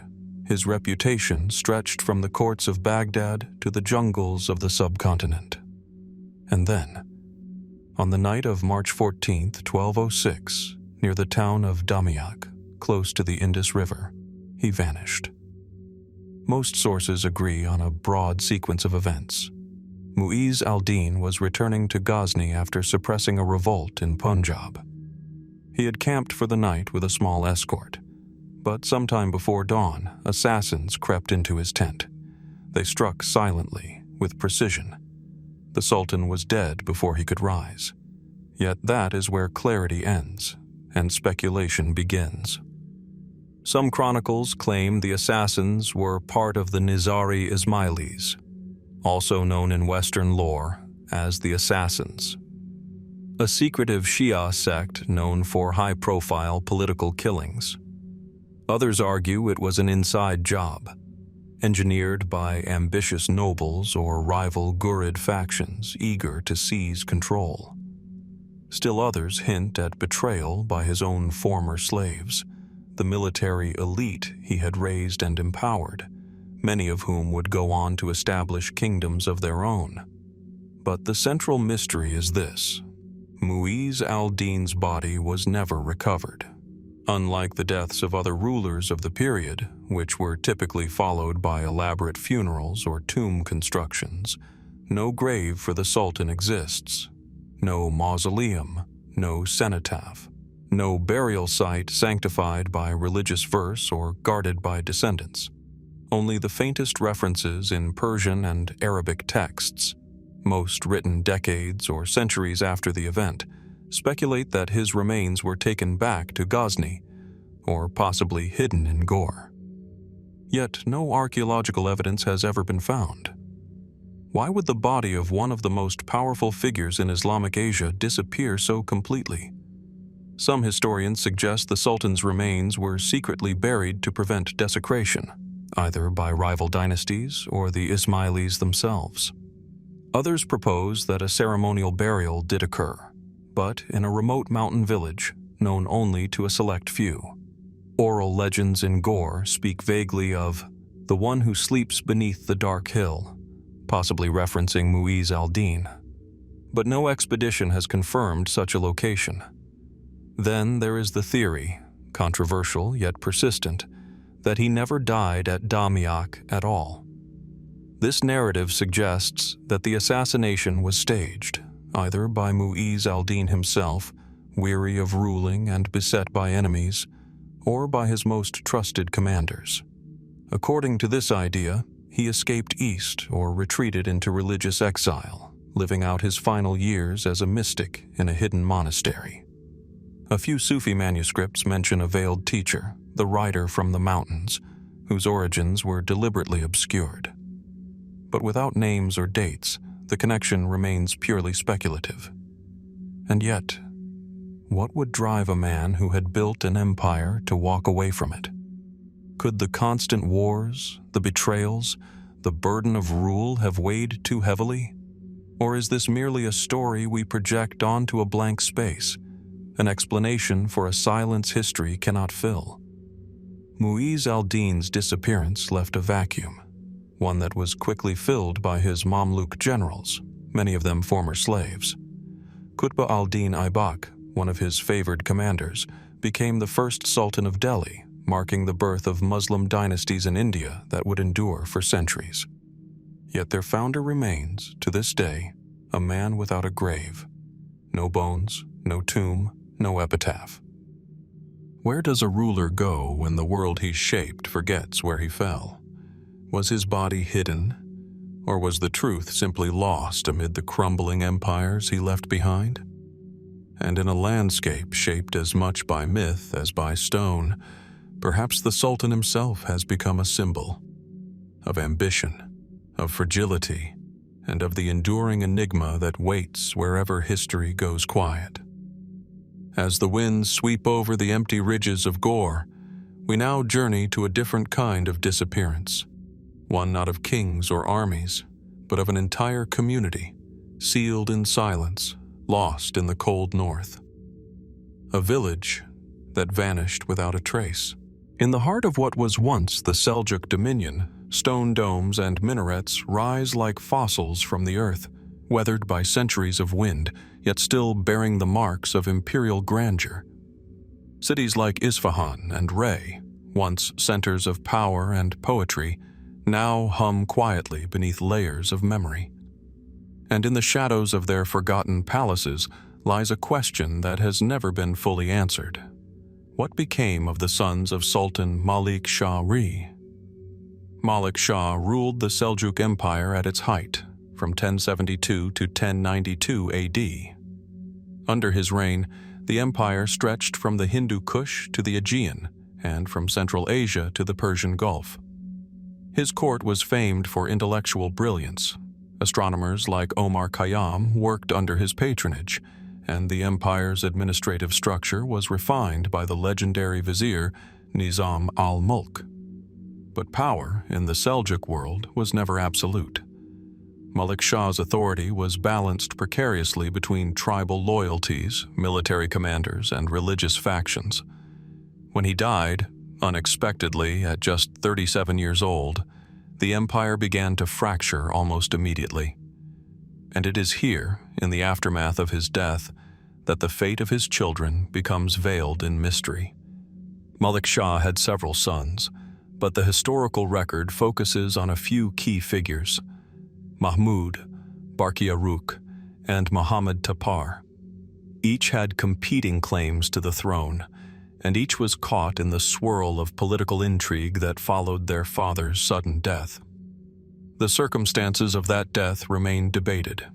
Some sources claim illness, others whisper of poison, possibly orchestrated by court factions, or even the feared Nizari Ismailis, known to Europeans as the Assassins. With the Sultan gone, chaos erupted. Rival viziers supported different heirs. Provinces declared for different princes. The once great empire teetered on the brink of civil war. But what is curious, what continues to puzzle scholars, is not just the succession struggle. It is the way so many of Malik Shah's children disappear from view. Some, like Barkiaruk, did emerge, crowned in Rey and recognized briefly as Sultan. But his reign was contested at every turn, and many sources suggest he suffered from chronic illness. Others, like Mahmud, the Sultan's child by his influential wife Turkan Khatun, were manipulated as political pawns, declared Sultan in name only, then erased from power and from history with startling swiftness. Mahmud, in particular, is a mystery. At just 4 years old, he was declared Sultan in Baghdad, but his authority was never accepted by the broader empire. Turkan Khatun, his mother, ruled as regent, an unusual move that angered the Abbasid Caliph and many Seljuk nobles. When Barkiaruk's supporters countered with a rival claim, civil war broke out. Within a few short years, Mahmud vanishes entirely from the chronicles. Was he quietly killed, a victim of court politics, sent into exile, or perhaps hidden away in a distant fortress or monastery, too young to understand the role he had been forced into? Even less is known about Malik Shah's other sons, minor princes whose names flicker briefly in manuscripts before being extinguished. Some may have been killed during the infighting that gripped the empire. Others may have been absorbed into provincial governorships, their power neutralized, their titles ceremonial. One curious account from a 13th century chronicler describes a lost son of Malik Shah, who fled east into Khorasan, living anonymously under the protection of a local emir. This prince, unnamed in the text, was said to have adopted a humble life as a religious scholar, fearing assassination. Yet no further record of him exists. Was this a true account, or simply folklore layered onto the blank space where history failed to leave its mark? Another theory posits that Malik Shah's sons were the victims not of swords, but of selective memory. As the Seljuk Empire fragmented, later dynasties may have had little reason to preserve the lineage of rivals. Chroniclers loyal to victorious factions often shaped the past to serve the present. Names removed, reputations altered, bloodlines downplayed. And yet, hints remain. Some genealogies from Anatolian Seljuk branches claim descent from Malik Shah, though these links are often unproven. Could a son have escaped west, to the newly conquered lands of Byzantine Asia Minor, sowing the seeds of a future dynasty under a different name. Even architectural evidence offers whispers. An inscription at a mosque near Nishapur, long obscured by centuries of erosion, was recently retranslated. It refers to a son of Malik Shah, whose rule was brief, but whose piety was lasting. The name is worn away, the date ambiguous, but the implication is clear. The sons of Malik Shah did not all vanish. Some, perhaps, simply faded from political life and from history's spotlight. What is most striking in this mystery is the absence of mourning. No epic poems were written in their memory, no grand tombs raised in their honor, no official decrees commemorated their service or their sacrifice. For a dynasty obsessed with legitimacy and lineage, such omissions are telling. Were their stories deliberately buried? Or is this, perhaps, the inevitable fate of those caught in the storm of empire, heirs too young, too vulnerable, or too inconvenient to survive? And if one of Malik Shah's sons did escape, did his descendants continue on in quiet anonymity, living lives untouched by the weight of imperial inheritance? Could their blood still flow in the veins of someone somewhere, unaware of the legacy buried deep in their past?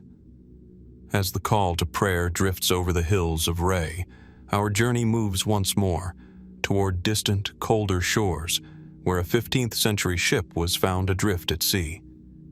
A ship intact, but with not a soul aboard. Hangzhou, once the jewel of the southern Song dynasty, still carries echoes of imperial splendor. Its lake, West Lake, is often described in poetic terms, its waters calm and mirror-like, its islands draped in willow and mist. Tourists gather by the shores, visiting temples, pagodas, and ancient causeways, but few realize how close they stand to one of China's deepest historical mysteries. Near the southern edge of this tranquil lake lies the famed Yue-Fei Temple, its dark-tiled roofs casting solemn shadows on centuries-old stone. There, behind a red-walled shrine, stand iron statues of 4 kneeling figures, heads bowed, hands shackled, facing a tomb long believed to contain the remains of General Yue-Fei, the Song dynasty's most celebrated patriot. And yet, some whisper that this tomb is empty. Where is Yue-Fei really buried? Or, more hauntingly, was he ever buried at all? Yue-Fei was no ordinary general, born in 1103 during a time of national crisis. He rose through the ranks to lead the southern Song forces against the invading Jurchen Jin dynasty. His military skill was legendary. His loyalty to the emperor, unshakable. The people revered him as a defender of Chinese sovereignty, a symbol of incorruptible virtue. But such loyalty proved politically dangerous. In 1141, at the height of his military success, Yue-Fei was summoned back to the capital by imperial decree. The Song court, eager to negotiate peace with the Jin, saw him as an obstacle. That same year, he was imprisoned on ambiguous charges, accused of treason without evidence, and executed, alongside his son, Yue Yun, under the orders of Chancellor Qin Hui, a man widely reviled for his role in the betrayal. No public trial, no official explanation. Just a hastily recorded death, followed by centuries of unanswered questions.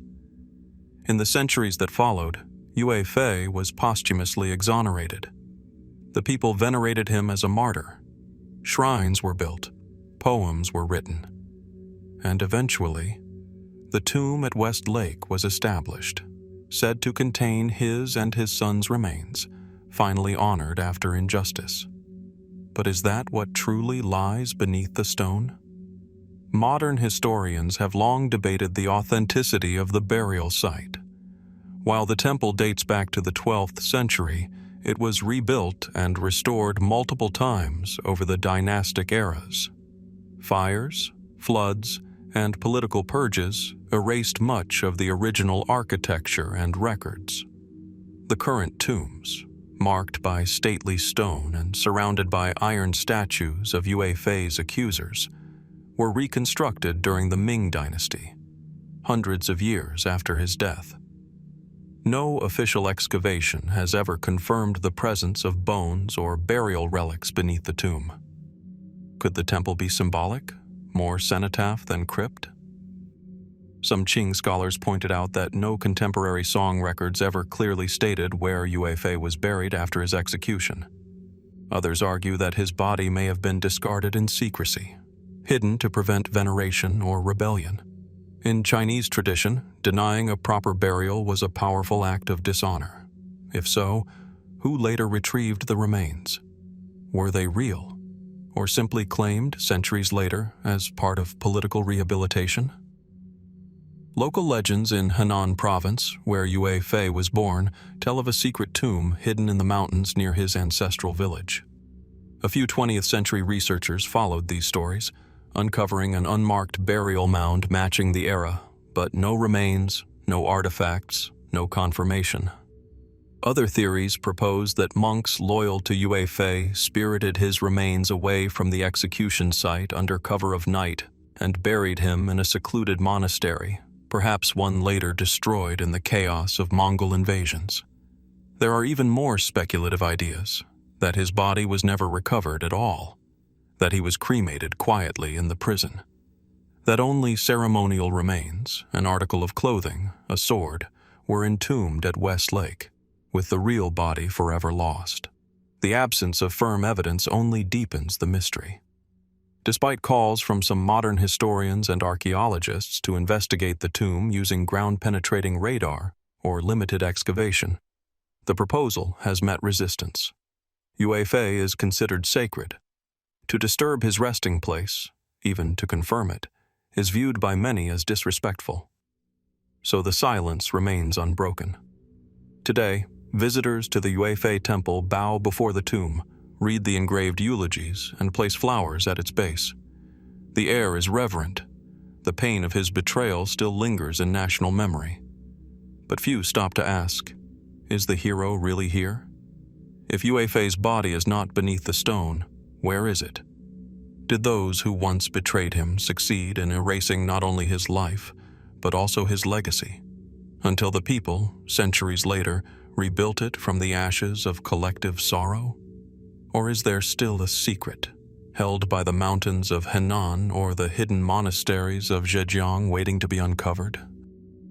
And in that question, as in so many tales from history, the silence may say as much as the truth. From the tomb that may hold no bones, we now drift toward an even greater emptiness, an entire civilization lost beneath jungle canopy and time.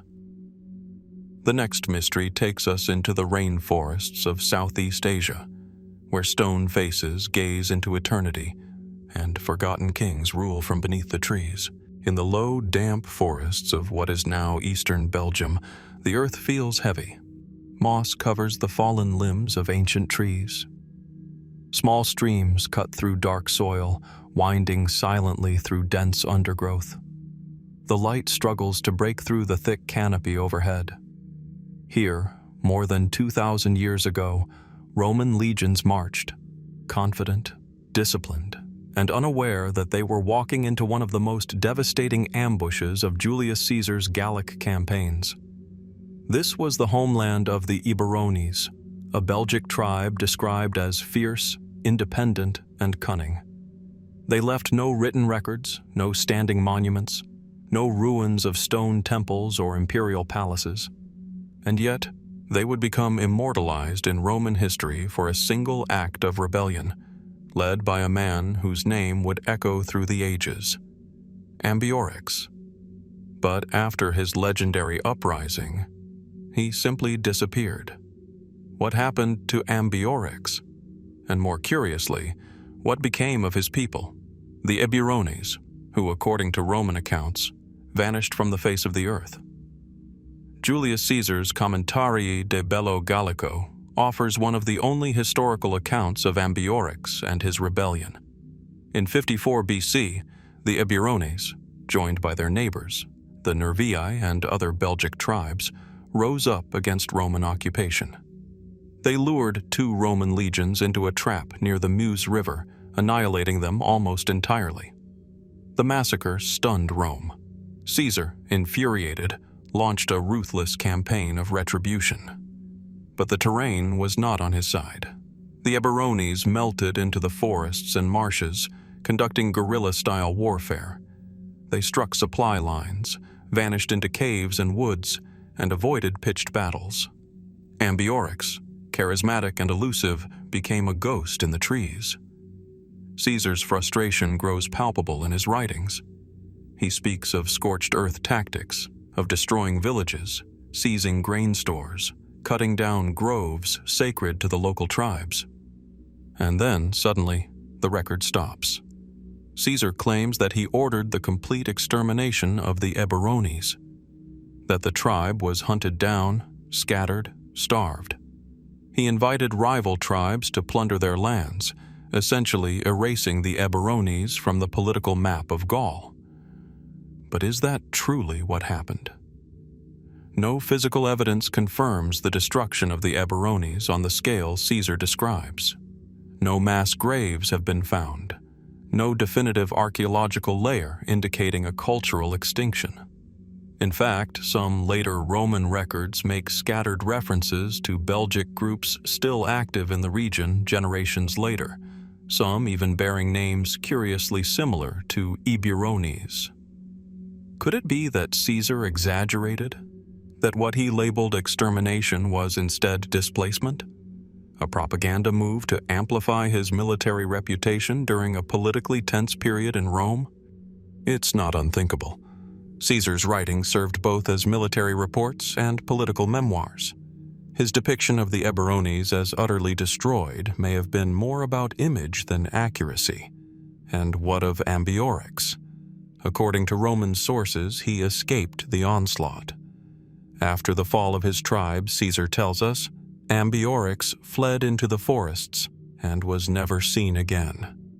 No corpse was paraded through Roman streets, no capture, no trial, no burial. Some suggest he may have fled east into Germania, seeking refuge with tribes hostile to Rome. The Rhine was a known boundary between Roman and barbarian lands, and many rebels found safety beyond its banks. Oral traditions in parts of the Ardennes even speak of a shadowy figure who taught resistance to foreign invaders, a memory, perhaps, of Ambiorix reimagined as myth. Others propose a more tragic ending, that he perished alone in the wilderness, refusing surrender. A warlord undone not by swords, but by the silence of exile. But the questions don't stop there. Centuries after the fall of the Eburones, medieval chroniclers occasionally refer to forgotten Gaulish kings who reigned in exile, their lineages preserved in whispers rather than law. Is it possible that some descendants of Ambiorix survived, assimilated into neighboring tribes, perhaps even into early Frankish or Merovingian nobility? It's a notion few historians fully endorse, but one that tantalizes nonetheless. Meanwhile, genetic studies in the region have hinted at ancient population continuity, suggesting that while the Eburones may have lost their name, their bloodline may persist in modern Belgians. Without written records or tomb inscriptions, the truth is difficult to pin down. In Tongeren, one of the oldest towns in Belgium, a statue of Ambiorix stands proudly in the town square. It was erected in the 19th century, during a period of growing national identity. Today, he is seen as a symbol of defiance, of resistance against empire. But in many ways, he's also a symbol of the unknowable. What do we make of a leader who fought an empire and then walked into legend? Of a people who burned so brightly in history and then went dark without a trace? Perhaps the silence is not a void, but a form of legacy, a choice to survive, not as names in stone, but as whispers in trees, in fields, in stories passed on beneath the surface of time. As the forests close behind Ambiorix's fading trail, we journey next to the desert sands, where an ancient army is said to have marched into a storm and never returned. Another people swallowed by the land, and another silence waiting to be heard. The fields of Fontenoy lie quiet now. Nestled in the rolling countryside of modern-day Belgium, the land gives little sign of the blood spilled here nearly 3 centuries ago. But in May of 1745, these meadows became the site of one of the most decisive battles of the War of the Austrian Succession, a clash between the armies of France and the Anglo-Dutch alliance. Amid the thundering cannons and orderly rows of infantry, one contingent stood apart. They marched under green flags embroidered with harps and the Latin words, Semper et ubique fidelis, always and everywhere faithful. They were the Irish Brigade of France. Renowned for their bravery, discipline, and relentless charges, these exiled Irish soldiers were more than mercenaries. They were men who had fled their homeland after the defeat of the Jacobite cause, and now fought in foreign armies with a singular purpose, to one day return and reclaim Ireland from British rule. At Fontenoy, they played a pivotal role. Historians agree that their charge broke the British line and turned the tide in France's favor. But then, something strange happens. After that charge, the Irish Brigade seems to vanish. Contemporary French sources lavish praise on their heroism. British officers begrudgingly acknowledge their ferocity. And yet, after Fontenoy, the brigade's numbers decline sharply. Unit rosters grow vague, records blur. Some companies are reassigned without explanation, others disbanded in quiet bureaucratic notations. Within a few years, it becomes difficult to trace what exactly happened to many of these men. What caused this sudden disappearance from military roles and public memory? Some historians suggest a logistical reason. The brigade suffered heavy losses, and its companies were simply too depleted to continue as a cohesive unit. Survivors may have been folded into other regiments or discharged. After all, war in the 18th century was brutal. Entire battalions could be erased in a single afternoon. But that explanation, while plausible, doesn't fully account for the inconsistencies in the records. Why are some rosters altered retroactively, with names removed or entire columns blacked out? Why do letters from French officers speak of Irish troops who were redirected after the battle without specifying where? And why, decades later, do oral traditions in rural Belgium mention sightings of soldiers with green flags and strange accents living in isolated hamlets, never returning home? One theory suggests that some members of the brigade simply deserted. The Jacobite dream of returning to Ireland had grown dim by the mid-18th century. Disillusioned, wounded, or weary, these men may have chosen to disappear, settling quietly in foreign towns, marrying into local families, hiding their pasts beneath new identities. Other researchers point to more speculative ideas. There are scattered reports, never confirmed, of a lost company of Irish troops sent on a covert mission after Fontenoy, possibly linked to a plan by French agents to stir unrest in Ireland or Scotland. Some accounts claim they were intercepted, imprisoned, or even executed in secret, their fates sealed by diplomatic necessity. But no documentation has ever surfaced to prove this. And then there's the strangest theory of all.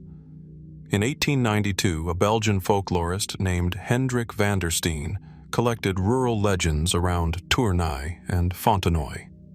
Among them was a recurring tale of ghostly soldiers who appear on misty mornings, marching across the fields with green banners, singing in a language no longer spoken. The locals called them the Forgotten Irish. While easily dismissed as myth, it is curious how persistent the story is. Passed from village to village, without variation, even as memory of the actual battle faded. Could some soldiers have perished not in battle, but in the marshy woods around the Scheldt River, cut off, drowned, or buried in unmarked graves now lost to time? The chaotic nature of post-battle cleanup meant many corpses were never recovered, and over time, Even mass graves may have been built over or eroded by the land. What remains of the Irish Brigade today are fragments, medals, flags, a few regimental songs, the names of generals engraved on memorials. But the ordinary soldiers, the men who fought and vanished, are harder to find. Their descendants may walk among us, their lineage broken from their past. Some have tried to reconstruct the unit's final path. Using battlefield archaeology, DNA tracing, and church records, a handful of researchers continue to dig, literally and figuratively, for answers.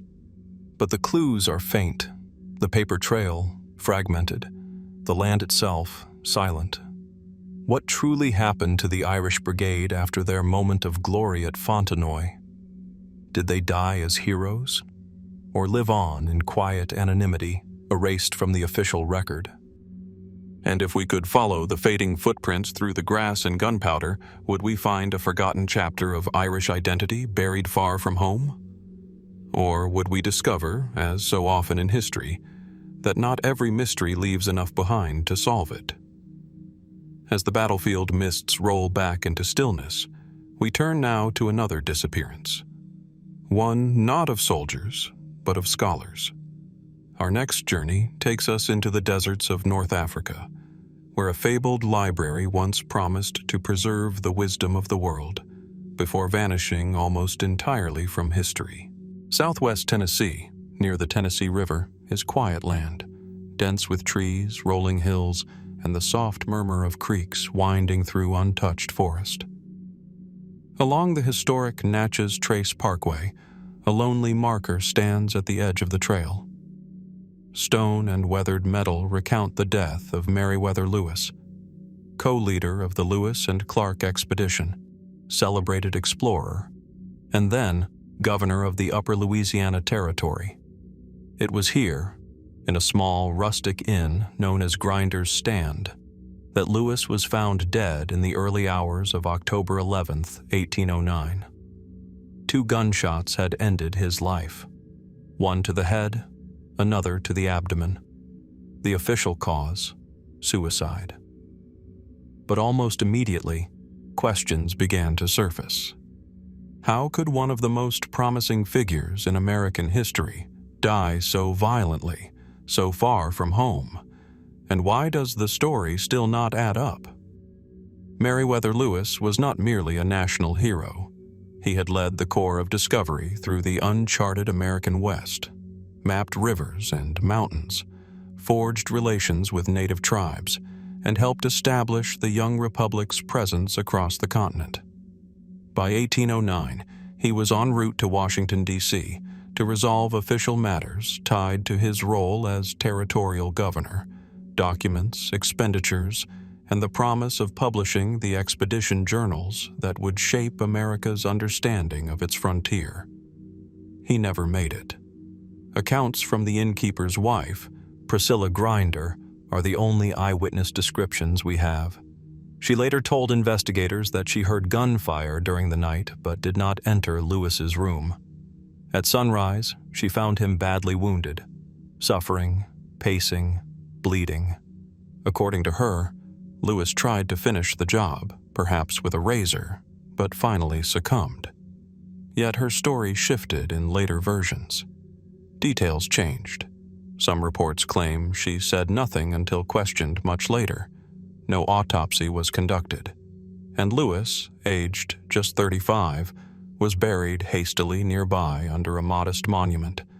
No ceremony, no investigation, no justice. Was it suicide? Perhaps. Lewis had been struggling. Letters from friends mentioned bouts of depression. He was reportedly carrying morphine and mercury, commonly used in the early 19th century for both pain and mood-related ailments.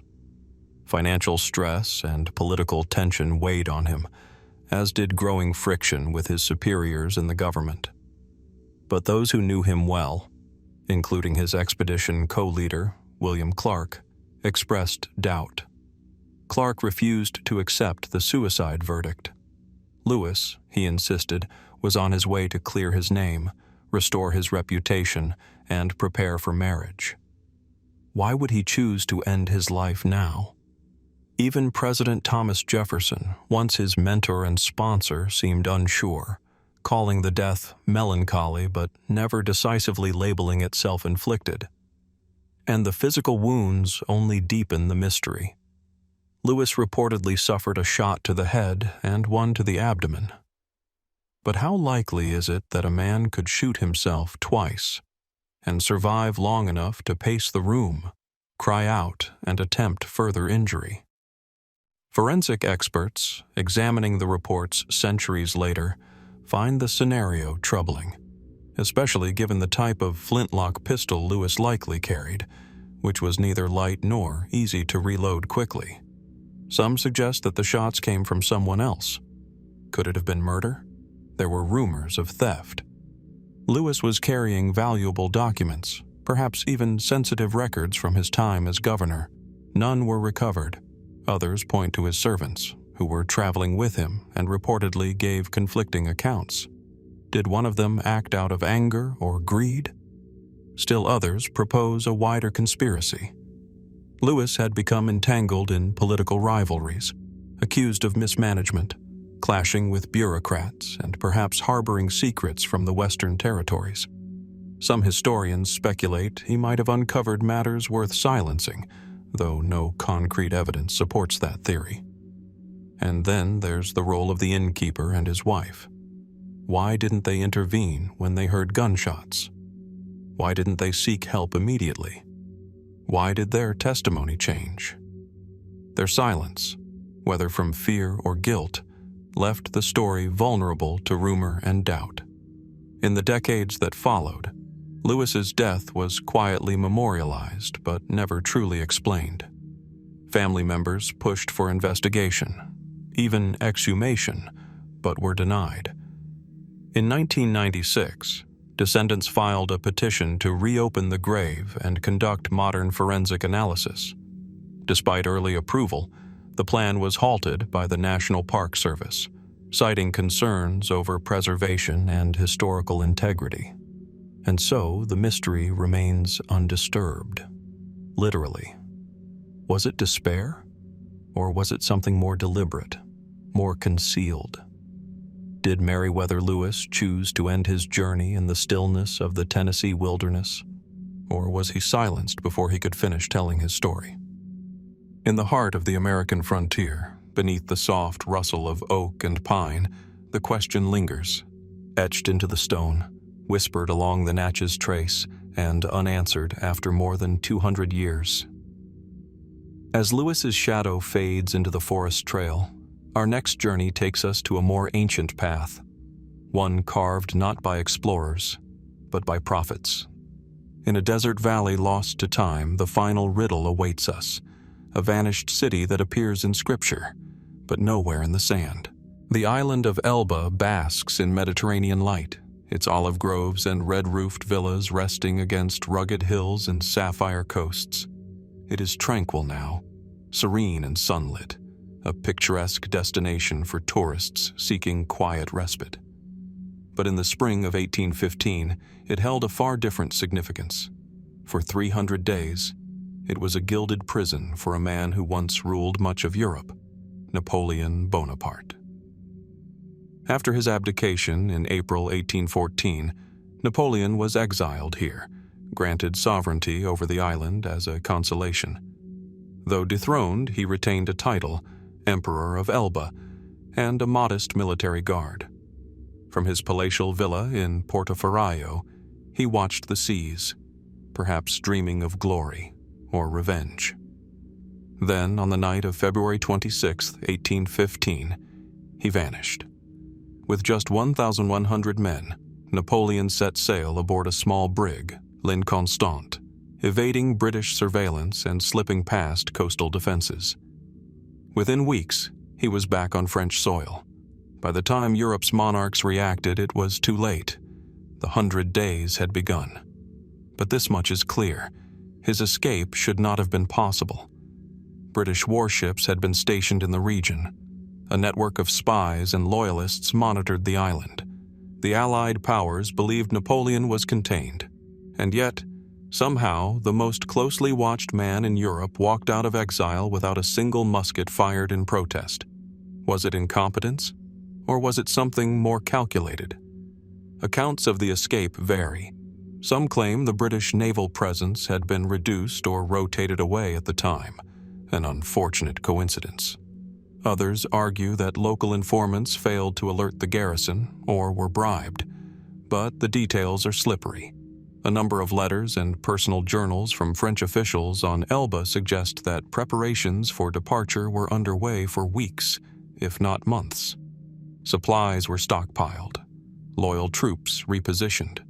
Napoleon had even repainted L'Inconstant in secret. How did none of this reach Allied ears?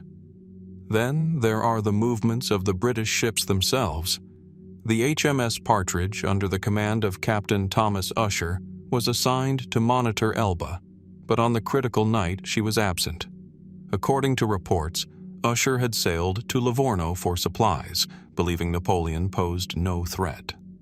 Yet some documents hint that he received intelligence shortly before departure, warnings about unusual activity on Elba. Did he underestimate it or ignore it? Some historians point to a more unsettling theory, that Napoleon's escape was allowed, that elements within British or Austrian circles believed it would serve their interests to have him return, either to destabilize France further or justify greater crackdowns on revolutionary forces across Europe. While circumstantial, this theory persists because of how smoothly the escape unfolded, almost too smoothly. Could it have been orchestrated not just by Napoleon, but by shadowed hands beyond the Mediterranean? Even Napoleon's own writings leave hints.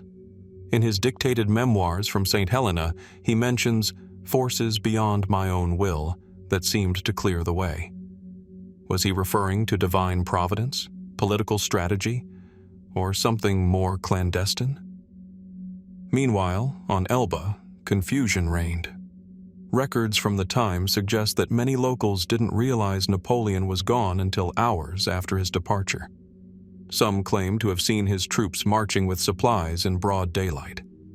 Was this a carefully choreographed illusion, or had the watchmen simply stopped watching? And then there's the question of motive. Napoleon was, by all accounts, exhausted in 1814. His empire crumbled, his family scattered. But by early 1815, something had changed. Reports say he was reinvigorated, meeting daily with trusted aides, reviewing troop movements across Europe. Some suggest he received intelligence from Paris, warnings of political instability under Louis XVIII. But how would such messages reach him under house arrest? Were secret emissaries slipping between France and Elba, cloaked as merchants or diplomats? Were pro-Napoleonic networks, still embedded in French society, preparing his return all along? We may never know. Most of the communications from that period were oral or coded or destroyed. Those who might have known the full plan either died in war or refused to speak. In the days following the escape, European leaders were stunned. But perhaps none were truly surprised. Napoleon had always been a master of timing, manipulation, and momentum. He arrived in France not as a prisoner fleeing exile, but as a returning emperor, greeted by soldiers who once pledged allegiance to his enemies, now cheering his name. The escape from Elba remains one of the most dramatic episodes in Napoleonic history, and yet it is also one of the least understood. Was it the act of a desperate man defying fate, or part of a larger design that stretched across courts and kingdoms? What did the world truly witness in that quiet moment, when sails filled with wind off the Elban coast and the shadow of Napoleon slipped back into the heart of Europe? Was it the return of a solitary genius, or the unveiling of a plan long in motion? As the waves that carried the emperor fade into distant echoes, our journey continues to another escape, this time deeper, darker, and still unresolved. Next, we follow the trail of a lost manuscript, one believed to hold secrets forbidden for centuries, and perhaps never meant to be found. Beneath the vast skies of northern India, where the Ravi River glistens under the fierce summer sun, the city of Lahore holds echoes of empire. Its stone walls, shaded courtyards, and faded murals once bore witness to a singular reign, the Sikh Empire under Maharaja Ranjit Singh. By the early 19th century, Ranjit Singh had forged a powerful and sophisticated state, stretching from the Khyber Pass to the Sutlej River.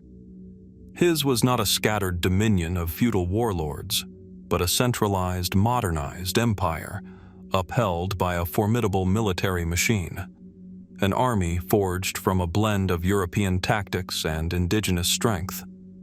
It is this army, or at least a critical part of it, that vanished from the historical record. The Khalsa army, as it was known, was no mere provincial force. Trained by European officers, veterans of Napoleon's campaigns, it included artillery, infantry, and cavalry divisions with discipline and maneuverability to match the best of its era.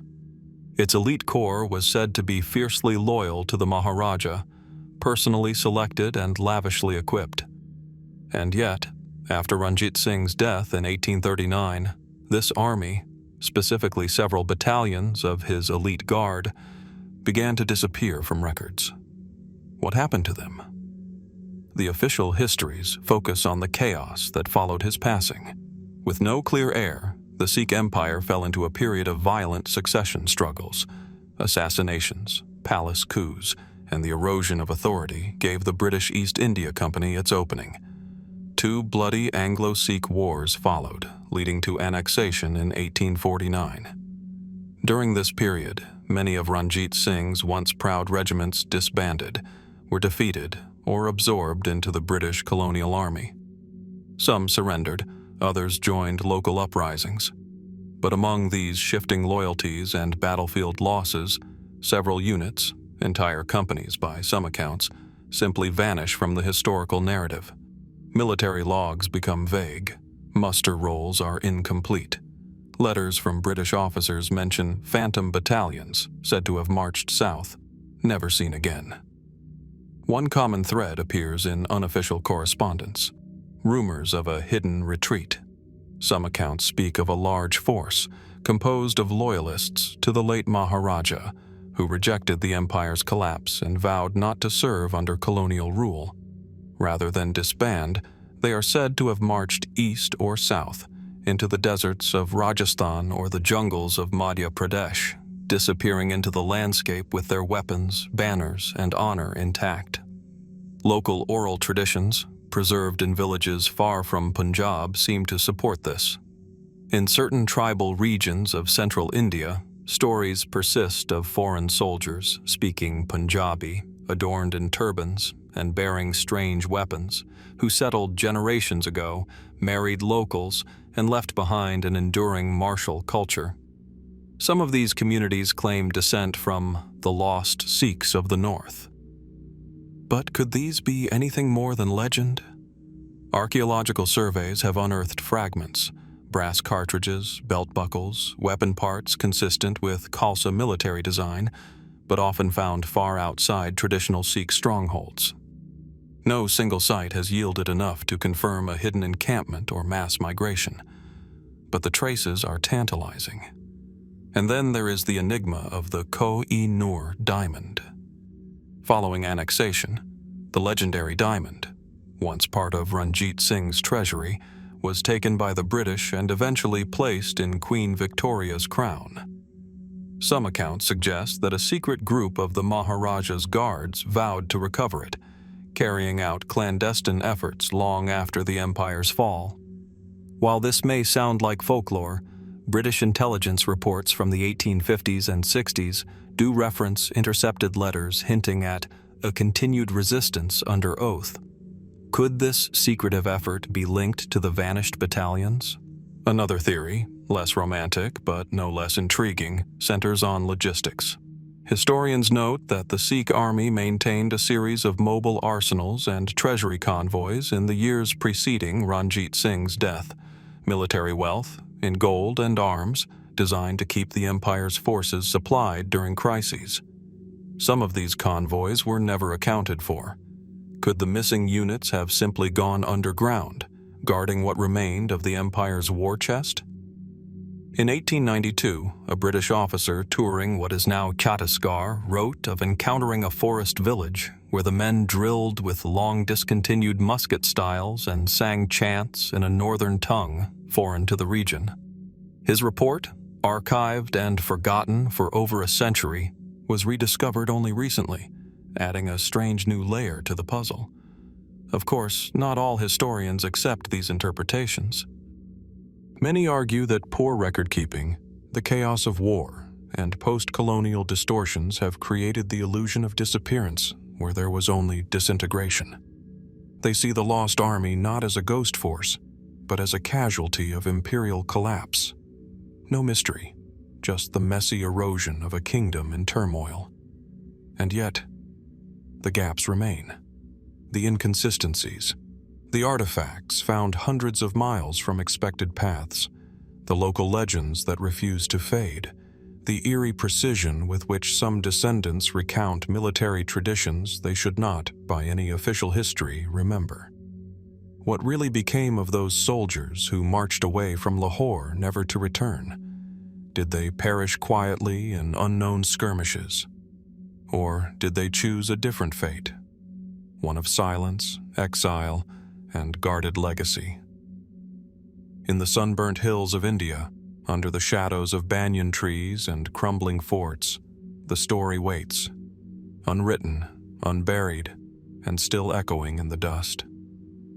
As the drums of the Khalsa fade into distant thunder, we move now toward the sands of another empire, and a mystery etched not into maps or memories, but into stone. Next, we examine the strange disappearance of a temple that was once the heart of an ancient civilization, and then simply no more. The ancient city of Vienne lies nestled beside the Rhone River in southeastern France, quaint, peaceful, and touched by time. Roman ruins still rise here in fragmented grace. Corinthian columns stand like silent sentinels, and beneath the modern streets, remnants of a once great empire lie buried in stone. It was here, in a palace now long gone, that one of the most enigmatic deaths in late Roman history took place. In the year 392 AD, the teenage emperor Valentinian II, just 21 years old, was found dead inside his residence. His body, according to official reports, was hanging from a noose. A suicide, they claimed. But few believed it then. Fewer believe it now. Valentinian II had ascended the throne as a child, barely 4 years old, after the death of his father, Valentinian I. For much of his reign, he was emperor in name only, controlled by powerful generals, manipulated by court officials, and used as a pawn in the increasingly bitter struggle between the pagan and Christian factions of the late Roman world. By the time he reached adulthood, Valentinian had begun asserting himself. He clashed with the formidable Frankish general Arbogast, the real power behind the throne in the West. Their relationship was tense, fractious, described by chroniclers as respectful in appearance but bristling with silent defiance. And then, suddenly, he was gone. What truly happened inside that palace in Vienne? The official story, recorded by some Roman historians and preserved in imperial communications, was suicide. It was said the young emperor took his own life out of despair, humiliated by Arbogast, stripped of authority, and without real control over his own empire. But the details are troubling. No note was found. No private writings explained his mindset. And Valentinian, by multiple accounts, had only recently begun reasserting his independence. He had written to Theodosius I in the East, requesting military support. He had expressed frustration with Arbogast's growing influence, calling it intolerable but not insurmountable. Was this the mindset of someone preparing to end his life? Even more troubling are the accounts of his death's immediate aftermath. Some sources suggest the doors to his chambers were locked from the outside. Others claim there were signs of a struggle, bruises inconsistent with hanging, marks on the body quickly concealed or ignored.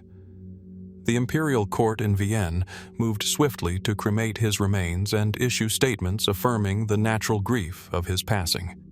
There was no public funeral, no open mourning. Why the haste? Saint Ambrose, one of the most influential Christian voices of the age and a man close to the imperial family, wrote with carefully veiled doubt. Though he gave a eulogy, he never fully endorsed the idea of suicide. In fact, his writings seem to distance the church from the explanation altogether. Arbogast, for his part, denied any involvement. He wept publicly, spoke of the emperor with reverence, and claimed innocence. Yet within weeks of Valentinian's death, Arbogast installed a new ruler, Eugenius, a high-ranking bureaucrat with pagan sympathies. The move sparked immediate tension with Theodosius in the east, who viewed it as illegitimate. Was Valentinian murdered to make way for Eugenius and restore pagan power to Rome? Or was it simply a palace power struggle, one more Roman casualty in a long line of assassinations? Another possibility, less considered but equally haunting, is that Valentinian II may have been caught in a theological crossfire. The late 4th century was a volatile time. Christianity was on the rise, but divisions within it, Arianism, Nicene Orthodoxy, and political factions tied to each, created deep fault lines. Some historians argue that religious elites may have feared Valentinian's potential shift in allegiance or influence, and sought to remove him before he upset a fragile balance. But no definitive evidence survives, only fragments, biased chronicles, gaps in the record, inconsistencies between sources. The lack of clarity, the speed of the cremation, the politically convenient rise of Eugenius, all continue to cast shadows over the official version. The mystery remains. Was it despair? Betrayal? A silent coup? Or something even more complex? An intersection of politics, faith, and ambition that led to the quiet silencing of a young man who had only just begun to speak for himself. Even today, in the shaded ruins of Vienne, the air seems heavy with questions. Tourists walk the same stones once trod by emperors and generals. Yet few know the name of the boy who died there, or the secrets buried with him. And perhaps that is the most haunting element of all. How does an emperor vanish not in battle, but behind palace walls, with no clear answer, no honest account, and no justice? As Valentinian's final moments fade into history's opaque veil, our path now winds further through corridors of imperial power, to another forgotten ruler, another unanswered disappearance. Next, we follow the strange case of a queen who defied 2 empires, only to vanish entirely from the written record. Along the harbors of Toulon, the air smells of salt, rusted iron, and time. Narrow streets echo with the calls of gulls, while half-forgotten shipyards lean quietly toward the Mediterranean. But 2 centuries ago, this was not a place of fading memory. It was the heartbeat of a maritime empire. In the twilight of the Napoleonic Wars, as the cannons quieted and the Eagle of France faltered, something curious occurred, something that, to this day, remains unresolved. Following Napoleon Bonaparte's final defeat at the Battle of Waterloo in 1815, the French military fell into disarray. Armies surrendered, territories were relinquished, and the restored Bourbon monarchy under Louis XVIII sought to stabilize what was left of a fractured nation. Amidst this chaotic transition, one element quietly slipped from view: an entire segment of the French Mediterranean fleet. Several ships of the line, fully manned and battle-ready, vanished. These were not small vessels or forgotten patrol boats. Among the missing were brigs, frigates, and even ships classified as third rates, powerful, multi-decked warships capable of carrying dozens of cannons and hundreds of men. They had seen action in the Napoleonic naval campaigns, particularly in the Mediterranean and Adriatic theaters, where France had fought bitterly against the British Royal Navy. Official records, housed in fragmented ledgers in Paris and Marseille, indicate that these ships were ordered to reposition during the final weeks of Napoleon's 100 Days. Some were meant to intercept British advances. Others were sent to North African ports such as Algiers or Tunis, which had long maintained ambiguous relations with European powers. But their final logs end abruptly. Crew manifests go incomplete. Follow-up reports never materialize. The names of ships like Le Généreux, L'Éole, and L'Aventure appear one last time in naval registers in mid-1815, then vanish entirely from the historical record. What happened to them? The most accepted explanation is that in the chaos of defeat and the reshuffling of alliances, some ships may have been scuttled by their own crews, sunk deliberately to prevent capture. France had a history of doing just that. At Toulon in 1793, Republican forces burned and destroyed their own fleet to deny it to Royalist hands. Could the same have occurred again? But if so, why no official accounting? Why the silence in dispatches? Other ships were believed to have sought refuge in friendly or neutral ports, perhaps in the Ottoman Empire, perhaps among privateers. But here, too, the evidence evaporates. Despite scattered rumors in diplomatic correspondence of French hulls sighted off the Levant, no confirmations ever followed. No French crews ever returned. One letter, sent by a British naval officer stationed in Malta, hints at something stranger. He reported receiving word from a Maltese merchant of a squadron bearing tricolor flags, docking briefly in Cyrenaica, what is now coastal Libya, then disappearing into the haze of the southern Mediterranean, as if vanishing into sand and water alike. The ships were never identified by name. No wreckage was recovered. No passengers ever reappeared in European ports. Could they have been lost to storm or piracy? The Mediterranean, for all its modern serenity, was still treacherous in the early 19th century. Storms could rise without warning. Barbary corsairs still prowled the waves, and entire ships were known to vanish under their blades. But even so, the coordinated disappearance of multiple vessels seems improbable. Then come the more speculative theories. Some believe that certain captains, disillusioned by both Napoleon and the restored monarchy, chose a different fate. Instead of surrendering their command or swearing allegiance to a regime they no longer believed in, they may have steered their ships south, into exile. Could they have tried to establish independent colonies, joined revolutionary causes in South America, sailed as mercenaries under other flags? There is circumstantial support for this. A handful of naval artifacts, including cannonballs and uniform buttons bearing French insignia, have been found in surprising places: Peru, Senegal, even as far as the Caribbean. None have been definitively linked to the missing fleet, but their presence raises a compelling question. Did part of Napoleon's navy simply escape?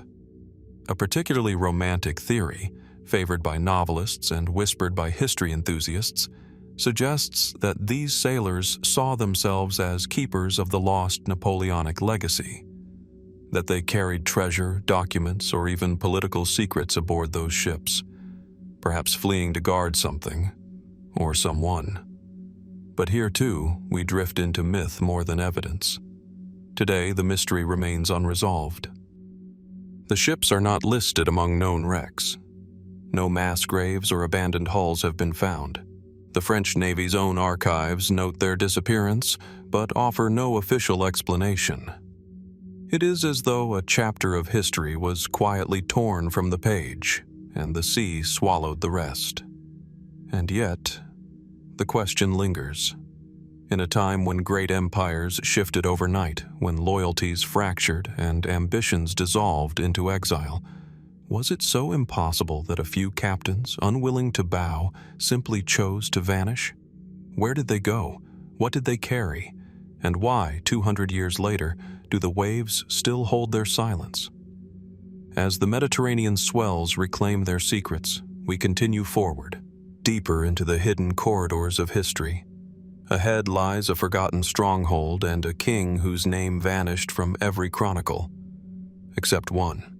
The golden mosaics of Hagia Sophia shimmer beneath filtered sunlight, their surfaces fragmented but still brilliant, like memories pieced together from the past. Just beyond them lies the Hippodrome, now little more than stone foundations, but once the roaring heart of Byzantine spectacle. Chariots thundered, crowds screamed, emperors rose and fell. It was here, in the very heart of Byzantium, that Flavius Belisarius walked, first as a loyal servant of the Emperor Justinian, then as a silent, possibly disgraced figure. Revered in his lifetime as one of the greatest generals of the Eastern Roman Empire, Belisarius was a man who reclaimed lost provinces, defeated overwhelming odds, and at times seemed to hold the empire's fate in his hands. And yet, his final years remain a haunting mystery. What really happened to General Belisarius? Did he die quietly, respected and honored, as some chronicles suggest?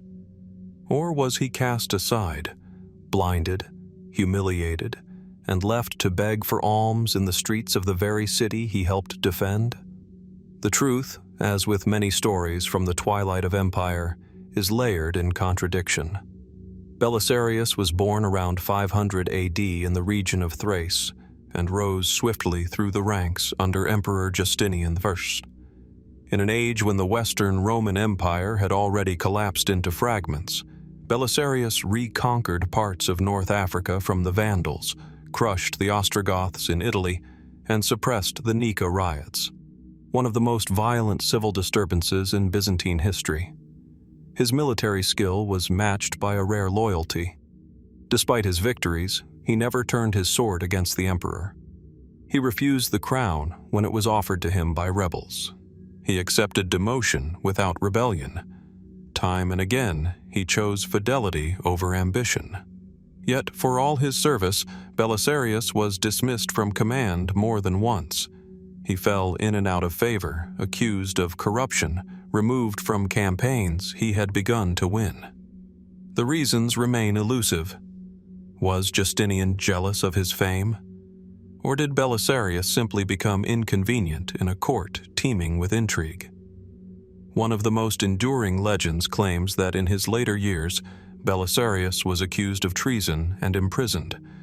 Some say that after his release, he was blinded on Justinian's orders, a cruel betrayal meant to render the great general harmless. According to this version of events, Belisarius lived out his days as a beggar at the city gates, asking for charity from those who once cheered his name. Date obolum Belisario, the phrase goes in Latin. Give an obol to Belisarius. It is a story retold in poems, paintings, and sculpture, its emotional pull undeniable. But did it happen? The Byzantine chroniclers of the time, such as Procopius, make no mention of Belisarius being blinded. Procopius, in fact, offers one of the most detailed accounts of Belisarius's life, though not always a flattering one. His secret history accuses the general of being manipulated by his ambitious wife, Antonina, and portrays him as brilliant yet tragically naive. But even this venomous text never suggests a punishment so extreme as blinding. Modern historians often dismiss the legend as apocryphal, perhaps invented centuries later to symbolize imperial ingratitude. Indeed, the first explicit references to Belisarius begging appear not in Byzantine records, but in Western European works written hundreds of years after his death. And yet, certain anomalies remain. There is a conspicuous silence in imperial records concerning Belisarius's final days. We know that he was tried for corruption in 562 AD, only to be pardoned shortly thereafter. But then he disappears from history. No detailed account of his funeral survives. No public honors are recorded. No mausoleum or gravesite is definitively attributed to him. For a man who once stood at the very center of the empire, this absence is striking. Could the story of the blind beggar have some basis in truth, if not literal, then symbolic? Might Belisarius have lived out his last years in quiet disgrace, ignored by the very court he once defended? Could rumors of his mistreatment have evolved over generations into a myth so powerful that it eclipsed the official narrative? Or was it all a fabrication, a morality tale forged in later centuries, warning rulers of the dangers of hubris and the fickleness of power? The image of Belisarius begging at the gates of Constantinople continues to resonate. Not because we know it to be true, but because it feels true. Because it reflects an eternal tension between service and reward, between loyalty and betrayal. And in the end, the mystery may lie less in the facts than in the silence that followed them. Why would a man of such renown disappear without tribute? Why would his memory become legend rather than record? Did the empire choose to forget its greatest general? Or did it remember him, just not honestly? As we leave behind the marbled halls and veiled alleyways of Constantinople, we journey next toward an even older mystery. One not of a man, but an entire kingdom lost to the shifting sands of empire and time. In the fading light of the Iranian plateau, the ancient city of Susa lies in fragments. Carved bricks scattered like fallen words, columns rising like the ribs of a half-buried beast. Once the administrative capital of the Achaemenid Empire, it was here that kings issued decrees in cuneiform, and queens, veiled in power and mystery, walked between palace walls layered with blue-glazed tiles. And somewhere, perhaps in this very dust, a name once whispered with reverence and fear has been all but erased.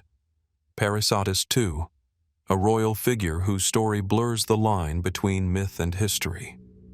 What happened to her? Why is so little known of her rule, and how could the legacy of a queen so closely tied to the bloodline of Persia's greatest conqueror simply vanish? To understand her mystery, we must first trace the lineage. Parysatis II was no ordinary royal. She was the daughter of Artaxerxes III, a powerful Achaemenid king who reigned during one of the most turbulent periods of Persian history. Her family line was steeped in conquest, betrayal, and political cunning. Her namesake, Parysatis I, her grandmother, was infamous for her ruthless grip over court politics and her influence over several generations of kings. In a way, Parysatis II inherited not just a name, but a legacy of veiled dominance behind the throne. She became the wife, possibly even the half-sister, of Darius III, the last king of the Achaemenid Empire. The same Darius who faced Alexander the Great on the battlefield, and who ultimately fled from defeat, only to be betrayed by his own satraps. Here, the trail of Parysatis grows hazy. Ancient historians like Arrian, Curtius Rufus, and Plutarch mention her only in passing, if at all. She is absent from official inscriptions, tombs, and reliefs that detail the final days of the Persian Empire. Yet Persian court tradition held that queens, especially those of noble blood, were rarely far from power. She would not have been a passive figure. And yet, she disappears from the record like a shadow swallowed by the firelight. Some sources suggest that Parysatis was taken captive by Alexander after the defeat of Darius III. This would not have been unusual. Capturing royal women was a common tactic to assert dominance and legitimacy. But unlike the more prominent royal women, such as Statera or Barsine, Parysatis does not re-emerge in Macedonian accounts. No marriage alliance, no execution, no mention. Where did she go? One theory is that she may have been quietly exiled or cloistered, perhaps hidden by loyal Persian nobles who feared Macedonian reprisal. In the chaos following Darius's assassination and Alexander's rapid conquests, many Achaemenid loyalists retreated into the mountainous regions of modern-day Iran and Afghanistan. Could she have gone with them, disguised, protected, forgotten? Other scholars propose a darker fate. In a court rife with assassinations and strategic disappearances, perhaps she too was eliminated, silenced before she could serve as a rallying figure for resistance. If so, her death was never recorded. No body, no mausoleum, no mourning rites chronicled by Greek or Persian scribes. And yet, there are tantalizing clues buried in later Persian folklore. Among Zoroastrian oral traditions passed down through Sassanid and post-Islamic Persian texts, there are mentions of a queen of royal blood who evaded the armies of the Macedonian king. She is said to have traveled eastward, establishing a court in secret, vowing that the line of Cyrus would one day return. Is this simply legend, crafted by nationalistic storytellers in later centuries? Or could it be a distant echo of Parysatis II's unrecorded journey? Adding to the intrigue, archaeologists in the 20th century uncovered a sealed Achaemenid tomb near the ancient city of Rage, modern Ray, near Tehran. Inside were remains of a woman buried with royal symbols, but without inscription. The tomb's construction dates to the late 4th century BC, precisely the period of Darius III's fall. Could it be hers? We may never know.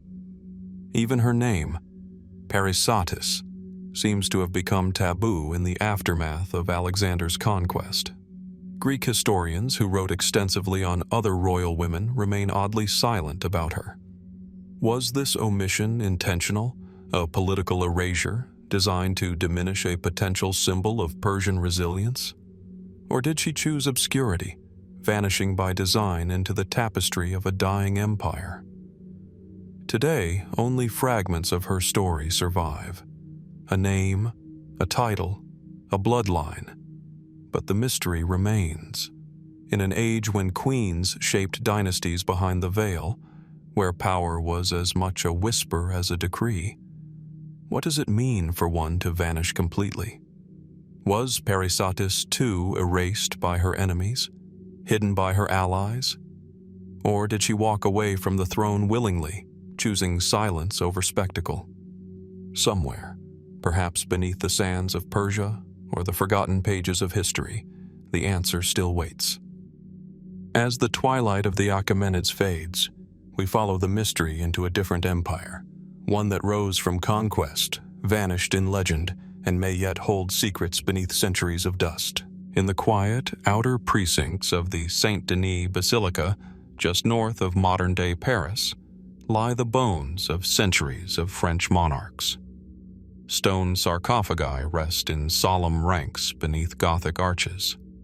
Light filters down through stained glass, casting shifting halos on worn effigies of kings and queens, long forgotten by time. It was here, in 1959, that a team of French archaeologists made a discovery that should have resolved one of history's long-standing absences. Deep beneath the basilica, hidden in a lead-lined sarcophagus, they uncovered the remains of a richly adorned woman. Her burial clothes were woven with gold thread. Her jewelry, including intricately fashioned gold earrings and a belt buckle of almost unmatched craftsmanship, spoke of power and nobility. She was identified as Queen Arnegund, wife of Lothair, mother of Chilperic, and a figure linked by blood to the founding line of medieval France. But decades later, the certainty surrounding that identification would begin to unravel, and with it, the woman herself would slip once again into obscurity. Was the skeleton truly hers? If so, where is it now? And if not, who was the woman entombed in such splendor? Arnegunde, a Merovingian queen of the 6th century AD, lived during a time when power was brutal, inheritance was uncertain, and women at court often wielded influence behind veils of ritual and alliance. Sources from the period, primarily the Historia Francorum of Gregory of Tours, mention her only briefly. She is described as devout, politically aware, and embedded in the court's shifting tides of loyalty. But apart from her son, King Chilperic, who would later become infamous in his own right, Arnegunde left little trace. No tomb inscription, no monument, no detailed chronicles of her death.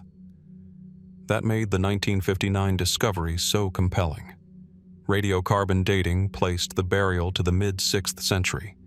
The location, close to the royal necropolis, fit expectations, and most convincingly, a nameplate found near the burial bore the inscription Arnegundis. It seemed the mystery was solved, but as forensic science advanced, so too did the questions. In the 1990s and early 2000s, when French scientists revisited the remains, discrepancies began to emerge. The body, though richly adorned, showed signs of physical strain, arthritic joints, scoliosis, even damage suggestive of frequent horseback riding. The woman had died in her 40s, likely after multiple childbirths, but showed none of the symptoms typical of a sedentary aristocratic lifestyle. Was this really a queen? Then, curiously, the remains themselves disappeared from the public record. Unlike other royal burials at Saint-Denis, the bones attributed to Arnegunde were not reinterred with ceremony. They were not displayed, nor were they fully catalogued for scientific study in the decades that followed. By the mid-2010s, researchers seeking to verify earlier results were told that the remains were either lost, misplaced, or preserved off-site, without clarity as to where or by whom. How does the body of a queen vanish? Twice? One theory suggests a clerical or bureaucratic error. In the post-war years, the French government undertook major renovations at Saint-Denis, including archaeological excavations, restoration work, and consolidation of royal graves. In the flurry of activity, some remains may have been mislabeled, stored incorrectly, or even cremated by mistake. Others suggest political motivations. The French state, increasingly secular in tone, may have preferred to avoid drawing attention to royalist relics or exhumations seen as controversial.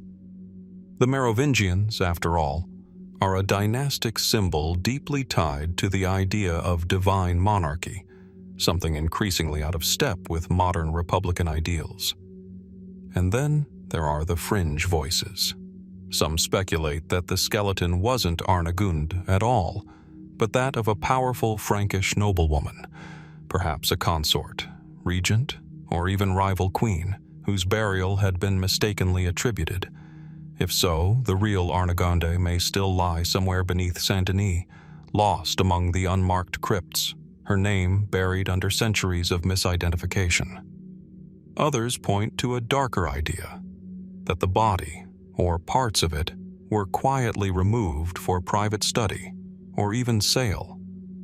In the post-war period, the market for royal relics, though largely hidden, was not non-existent.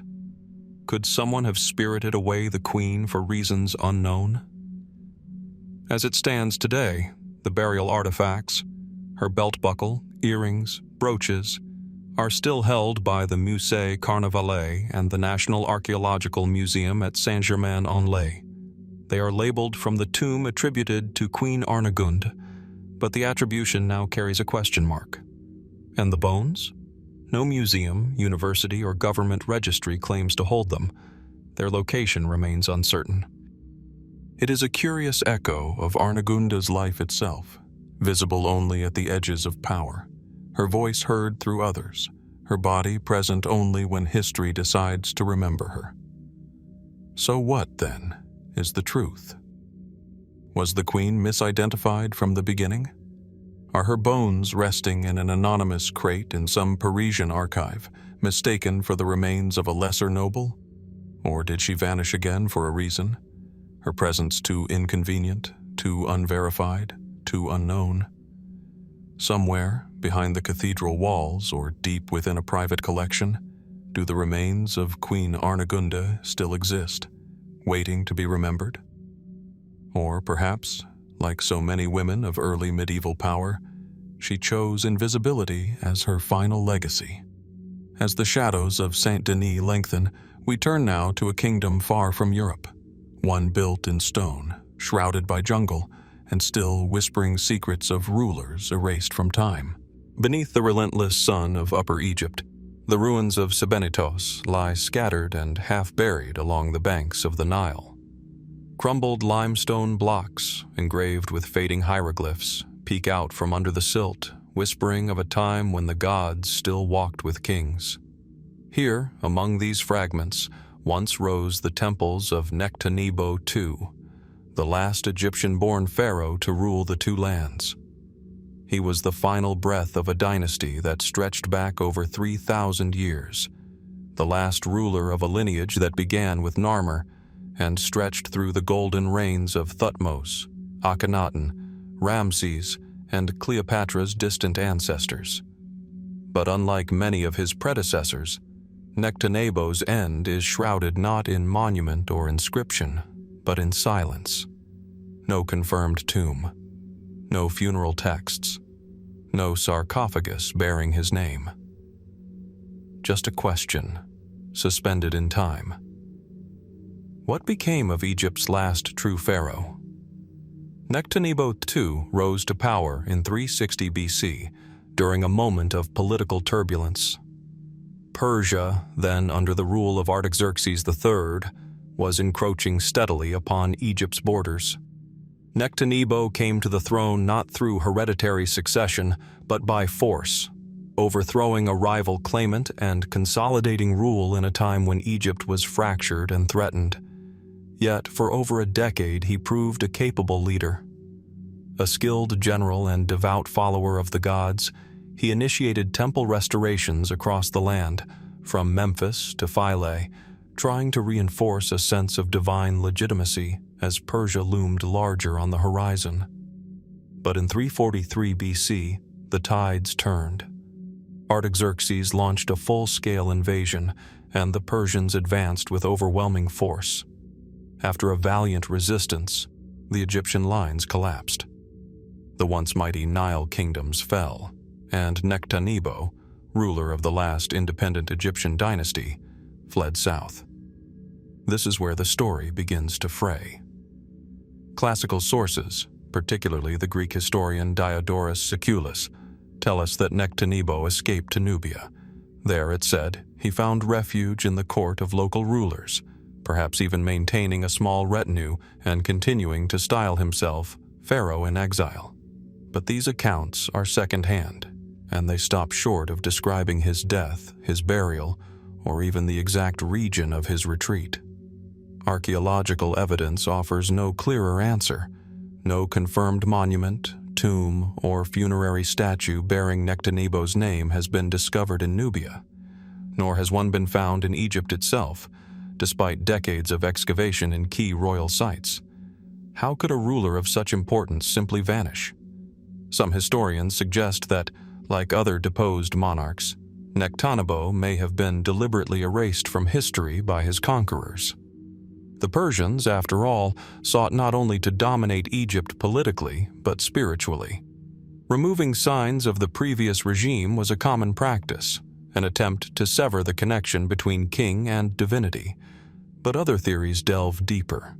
One of the most enduring and strangest ideas comes from a later tradition preserved in the Alexander Romance, a collection of semi-mythical stories written centuries after the events. In it, Nectanebo II does not die in obscurity.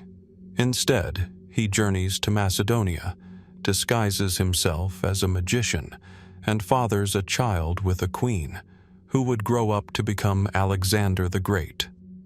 Of course, this tale is regarded by most scholars as symbolic myth rather than historical record, a literary attempt to link the conqueror of Egypt to its ancient royal bloodlines.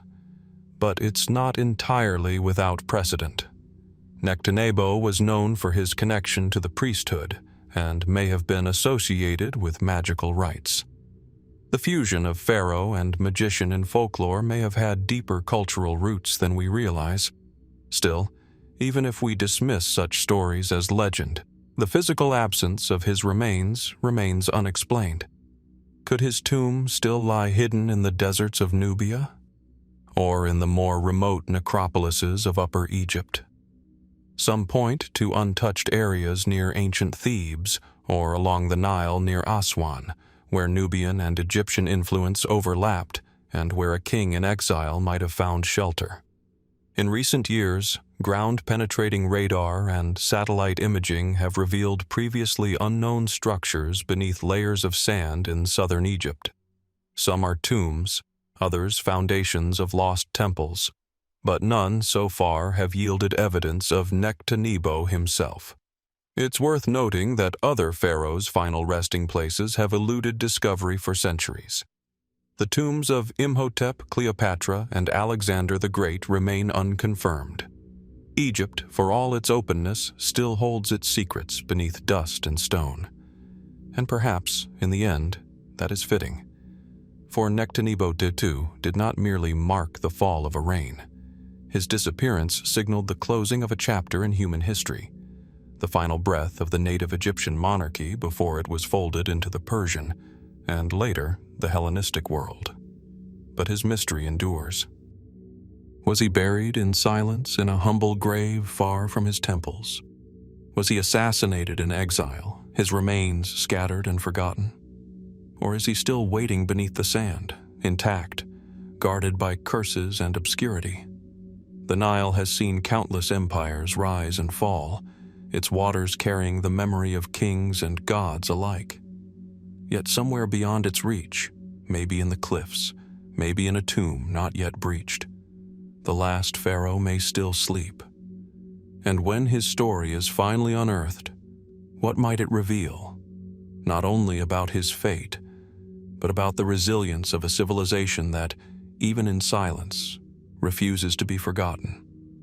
From the fading light of Egypt's dynasties, we journey next to the mist-wrapped highlands of South America, where the echoes of another royal lineage, and its sudden disappearance, still ripple through stone citadels and cloud forests. From the ancient tombs of Egypt's last pharaohs, we now turn eastward, far beyond the plains and deserts, to the mist-shrouded peaks of Central Asia. Here, legends speak of a hidden kingdom, untouched by time, and of rulers whose wisdom was said to shape the fate of the world. But where did they go? And did they ever exist at all? In the high, wind-swept ranges of the Himalayas, where the earth meets the sky and silence stretches like a veil between realms, stories echo across the snowy ridges, whispers of a kingdom unseen by ordinary eyes. This is Shambhala. In Sanskrit, the name means place of peace or place of silence. And yet, for centuries, Shambhala has been anything but quiet in the imagination of seekers, mystics, monks, and conquerors alike. Said to lie somewhere beyond the snowy peaks of Tibet, or perhaps within the vast steppes of Central Asia, Shambhala is described not just as a spiritual sanctuary, but as a real, physical kingdom that once flourished, ruled by enlightened monarchs whose disappearance remains one of history's most enigmatic vanishing acts. But what is Shambhala, truly? Is it a metaphor for inner wisdom, or a memory of a forgotten civilization? The earliest known references to Shambhala appear in the Kalachakra Tantra, a complex and esoteric Buddhist text likely composed around the 10th century AD. In its verses, Shambhala is portrayed as a great and sacred realm, protected by mountains and invisible to those impure of heart. It was, according to these texts, ruled by a line of wise and righteous kings, beginning with King Suchandra, who received teachings directly from the Buddha himself. These rulers were said to have guided their people in an advanced spiritual path, harmonizing outer governance with inner realization. Shambhala became, in this lore, a beacon of balance, a utopia not only in philosophy, but in practice. But as the centuries passed, the Kalachakra tradition foretold that Shambhala would one day be forced into battle. A time would come when the world would descend into chaos, overrun by war, greed, and spiritual decay. In that dark age, the 25th king of Shambhala, Rudra Chakran, the wrathful wheel-turner, would rise and lead a great army from the hidden kingdom, defeating the forces of ignorance and restoring order to the earth. It is a story that straddles prophecy and history. But what lends it enduring power is the unwavering insistence, among some Buddhist lineages, that Shambhala was, or is, real. Throughout the 19th and 20th centuries, the idea of Shambhala captivated European explorers and mystics. Nicholas Roerich, a Russian painter and theosophist, undertook an expedition through Tibet and Mongolia in the 1920s, convinced that clues to Shambhala's location were hidden in remote monasteries and ancient scrolls. Roerich claimed to have encountered lamas who spoke of the kingdom as a literal place, tucked behind a range that few outsiders had ever crossed. Even Soviet and Nazi operatives took an interest. The Soviet Union, under the guidance of mystic-leaning strategists like Gleb Boki and Alexander Barchenko, investigated Shambhala as part of their search for ancient wisdom that might fuel ideological transformation. Meanwhile, Nazi Germany sent expeditions to Tibet, obsessed with the idea of discovering a master race or occult power source, one which they believed might have ties to the legends of Shambhala and its lost rulers. But no trace of the kingdom was found, which leads to the central mystery. If Shambhala did exist as a physical kingdom, what happened to its rulers? Why are there no definitive historical records of their reigns? Could it be that they disappeared, not in myth, but in history, lost to conquest, natural disaster, or the deliberate obscuring of their legacy? Some scholars argue that Shambhala may be an echo of a real polity, perhaps a confederation of Central Asian tribes or a remote Buddhist kingdom, such as the ancient Zhangzhung culture of Western Tibet. These were lands where spiritual leaders held political power, and where oral tradition often blurred into sacred tale. Could it be that these rulers, guardians of some forgotten Buddhist lineage, were driven into exile or extinction, their records lost to time? Others point to the collapse of Tang-era connections between China and the Tibetan Plateau, a disruption that fractured trade and pilgrimage routes across Asia. If Shambhala's people once existed in the farthest reaches of these networks, they may have vanished simply because the world turned its eyes elsewhere. And then there are those who see in the silence a kind of deeper truth, that perhaps Shambhala's rulers did not disappear, but withdrew, that they retreated from the world not through force or failure, but as an act of deliberate preservation. A kingdom hidden not by geography, but by intention. In Tibetan tradition, it is said that Shambhala can only be found by those with a pure heart and a mind awakened to truth. Perhaps the disappearance of its rulers is not a historical puzzle to be solved, but an invitation to contemplate our own readiness to perceive the sacred. Still, the physical clues remain hauntingly absent. No ruins, no chronicles outside of religious texts, no royal tombs carved into cliffs or relics displayed behind monastery walls. Could they still be waiting, buried under Himalayan ice? Or scattered in ancient manuscripts locked away in crumbling stupas, yet untranslated? Or is the mystery itself the message, that wisdom, when corrupted by worldly desire, slips quietly into the mists? So we're left with a question. Were the rulers of Shambhala flesh and blood, Lost kings of a forgotten age, or are they symbols of a world beyond our own, half remembered and half imagined? And if they did walk this earth, might they one day return? From the cloud-veiled peaks of Tibet, our search now turns west, toward the Mediterranean world, where another realm of splendor vanished in the shadows of empire. The next mystery lies buried in Rome's fading glory. As we leave behind the wind-blown legends of Shambhala, our journey shifts westward, beyond the Himalayan heights and across the vast sweep of Eurasia, to a sunlit shore once kissed by the power of the Roman Empire. Here, beneath the waters and reeds of a quiet lagoon, a forgotten city slumbers.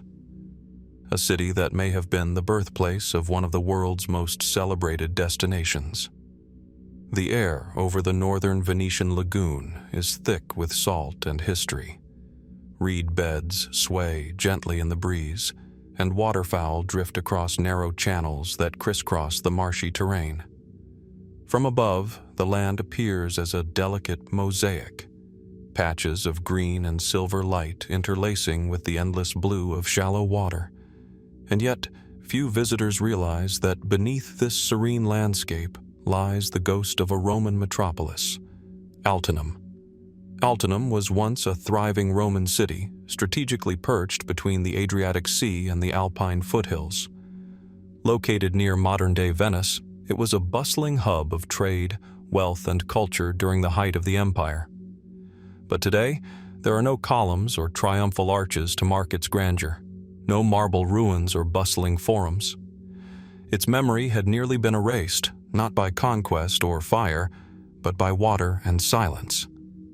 Why did Altinum disappear? For centuries, its existence remained a historical footnote, a name in Roman records, mentioned by Pliny the Elder and found on ancient itineraries, but with no visible trace. Locals remembered whispers of a lost city beneath their feet, but the precise location was uncertain. The fertile plains around the Venetian lagoon, crisscrossed by rivers and prone to flooding, had long swallowed whatever remained of Altinum's former glory. Then, in the summer of 2007, a severe drought provided an unexpected window into the past. A team of archaeologists, aided by infrared aerial photography and satellite imaging, made a stunning discovery. Under the crops and farmland just north of Venice, unmistakable outlines emerged. Streets, amphitheaters, canals, temples. The full city plan was revealed in striking clarity. Altinum had not been lost to time entirely.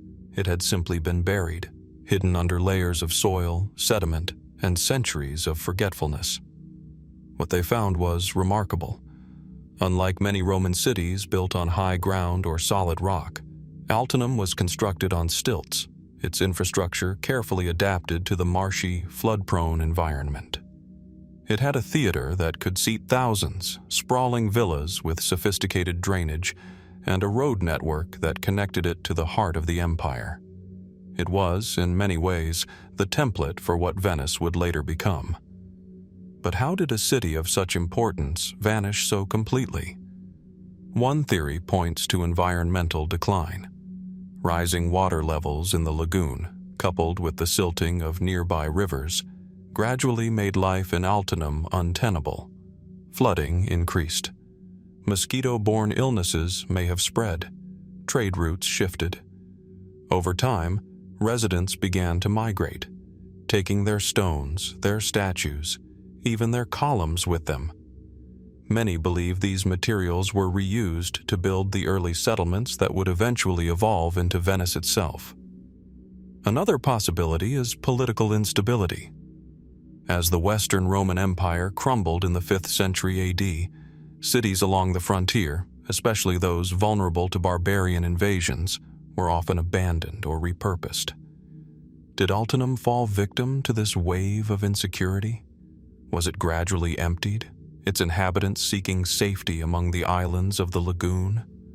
Or was there something more mysterious at play? Local legends hint at sudden disappearance, stories of the city being swallowed by the waters in a single night, of people vanishing without a trace. Some fringe theories suggest seismic activity may have triggered rapid flooding or ground collapse. Others, more speculative still, whisper of sacred rituals gone awry, or of Altinum being deliberately hidden, its knowledge preserved by secretive societies fleeing the chaos of empire.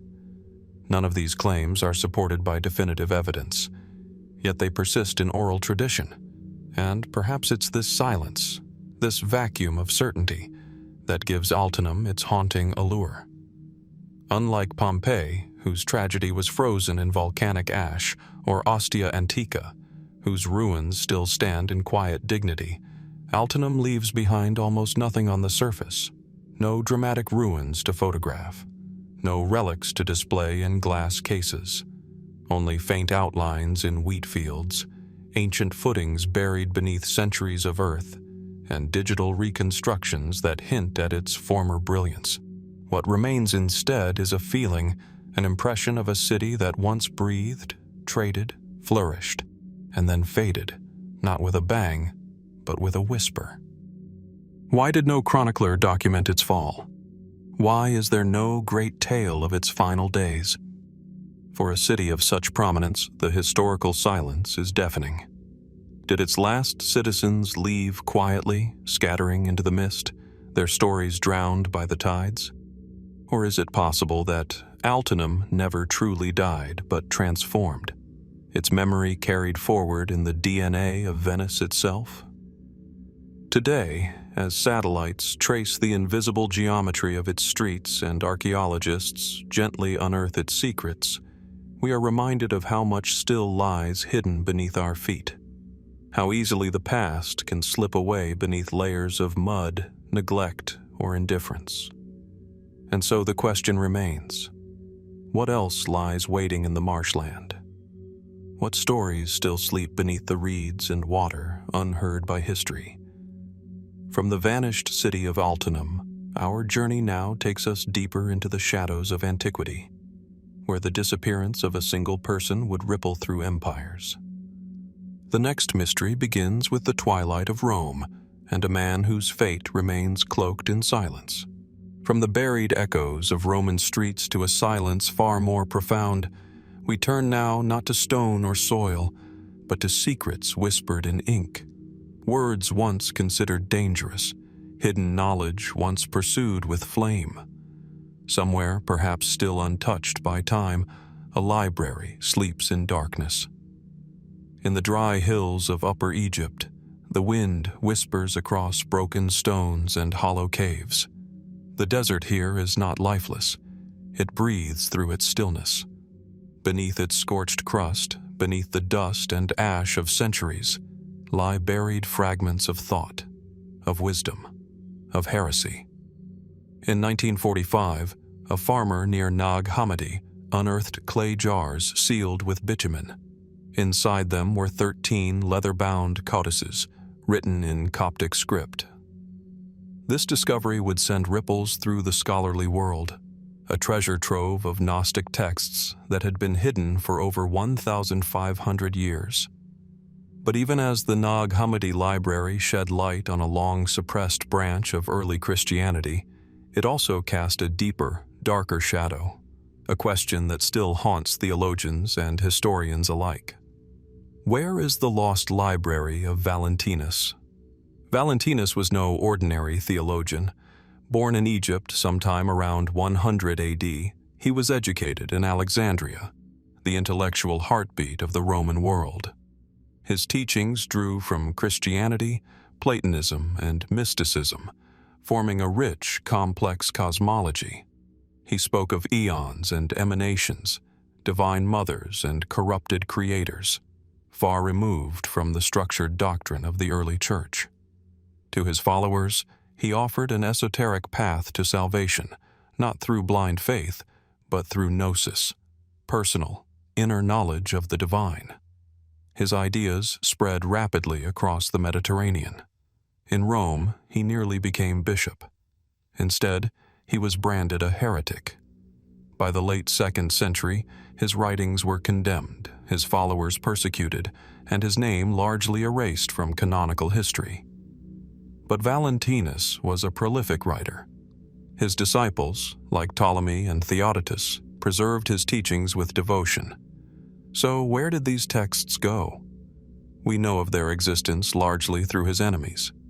Church fathers like Irenaeus and Tertullian quoted him extensively in their efforts to refute him. From their writings, we glimpse a lost world, a detailed theology filled with hidden meanings and alternate narratives of creation, Christ, and redemption. And yet, not a single manuscript written by Valentinus himself survives today. Not one. Could his original work still exist? Buried in the desert, sealed away in a hidden cache? Or were they all destroyed in the sweeping purges of heterodoxy that followed the Council of Nicaea and the Christianization of the Roman Empire? The discovery at Nag Hammadi proved that some Gnostic texts escaped the flames. But while it contained works attributed to Valentinian thinkers such as the Gospel of Truth and Tripartite Tractate, none are definitively known to be written by Valentinus himself. This leads to a tantalizing possibility. If even fragments of his original library survived, they may still be waiting in the sands of Egypt, Syria, or Asia Minor. Some scholars speculate that during the intense theological suppression of the 4th century, Gnostic communities in Egypt may have intentionally hidden their sacred texts. Just as the Dead Sea Scrolls were concealed in jars near Qumran, so too might the Valentinian writings have been carefully sealed and secreted away in remote monasteries, tombs, or cliffside caves. Could the library lie somewhere near Alexandria, the city of Valentinus's youth? Once home to the great library, Alexandria was a crossroads of religion and philosophy, and a potential repository of countless texts now lost.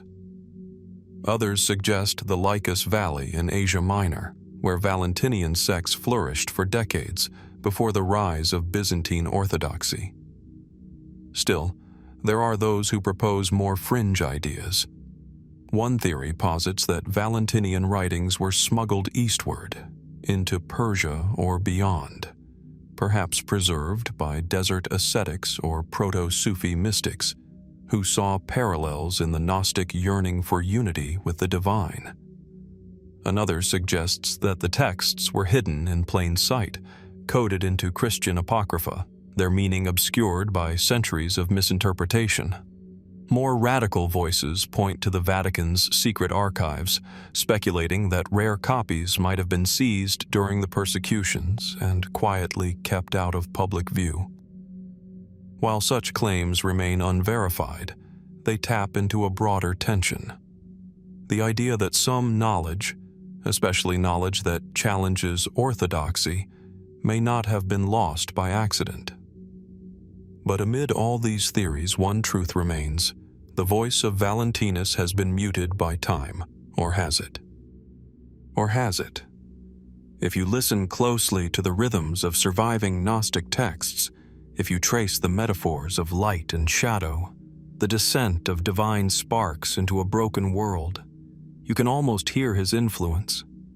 His cosmology lingers like a ghost, woven through texts that defy easy interpretation. What would we learn if his original writings were found? Would they redefine our understanding of early Christianity? Would they blur the line between theology and philosophy, between mysticism and myth? And why, after nearly 2,000 years, does the idea of forbidden knowledge still ignite so much fear and fascination? The desert keeps its secrets well. As archaeologists push deeper into the sands of Egypt and scholars re-examine ancient manuscripts with new technologies, the possibility remains open. Perhaps somewhere in a forgotten monastery wall or beneath the floor of a ruined temple, the lost words of Valentinus still wait in silence, waiting not just to be discovered, but to be understood. As we leave the windswept echoes of Gnostic riddles behind, our search for lost knowledge continues. Next, to a mystery carved into the very foundations of a vanished civilization. A city erased, a culture lost, and a silence that speaks across the ages. Just as lost scrolls may hold the whispers of forbidden truths, so too can the sudden silencing of a voice echo louder than any written word. From vanished libraries, we turn now to a death in the heart of an empire, swift, public, and cloaked in silence. The sun falls gently across the worn marble of the Hippodrome in modern-day Istanbul. Once the ceremonial heart of Constantinople, this vast arena echoed with the roar of chariots and the cries of emperors. Here, in this very space, the fate of empires was decided not in marble halls, but in the fervor of the crowd. And here, in the year 532 AD, an aging man named Hypatius stood, crowned not by his own ambition, but by the desperation of others, before being dragged to his death just hours later. Hypatius, a nephew of the former Emperor Anastasius I, was not a revolutionary. He was a senator, a veteran of court politics, and by all accounts, a man of temperance. He lived quietly under the rule of Emperor Justinian I, making no known claims to the throne, showing no outward signs of treason. Yet, during the Nika riots, one of the most violent urban uprisings in Byzantine history, he was declared emperor by a crowd of rioters, only to be executed the very next day after their rebellion was crushed. Why? The traditional account, preserved by chroniclers like Procopius and John Maliles, is unsettling in its simplicity.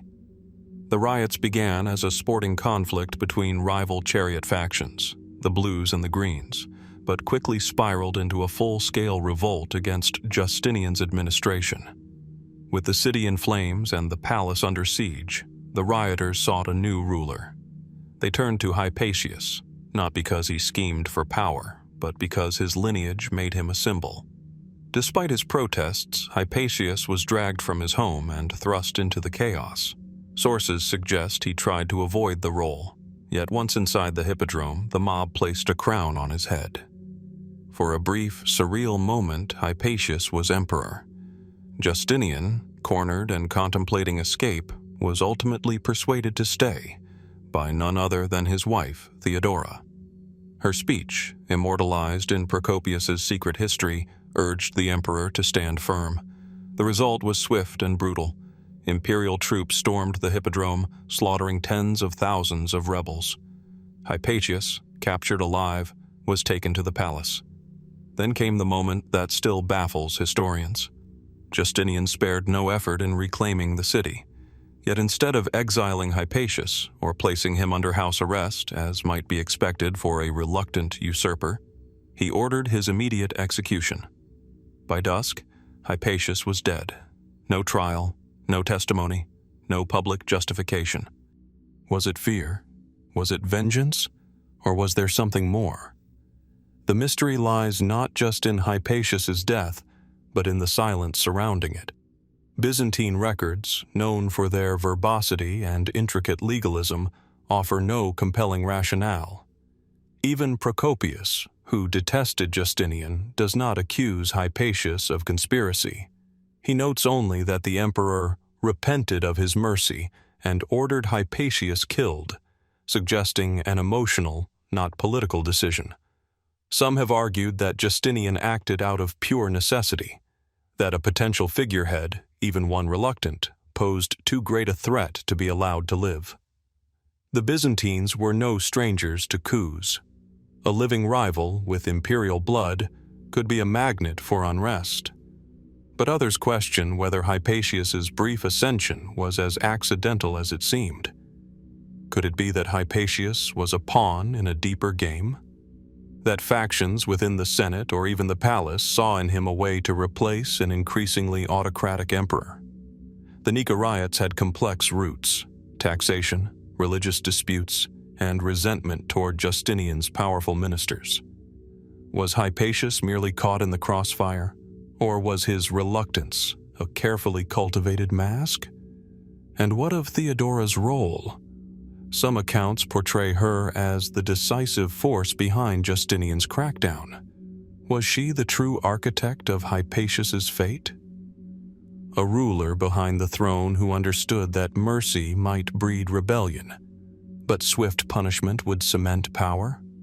There are even darker theories, rarely voiced in academic circles, but persistent nonetheless, that Hypatius may have known something not about the riots, but about the imperial family itself, secrets of bloodlines, alliances, hidden heresies. In the ever-intricate dance of Byzantine politics, knowledge was often more dangerous than ambition. Modern historians have sought explanations in the sparse texts that remain, yet the absence of evidence only deepens the mystery.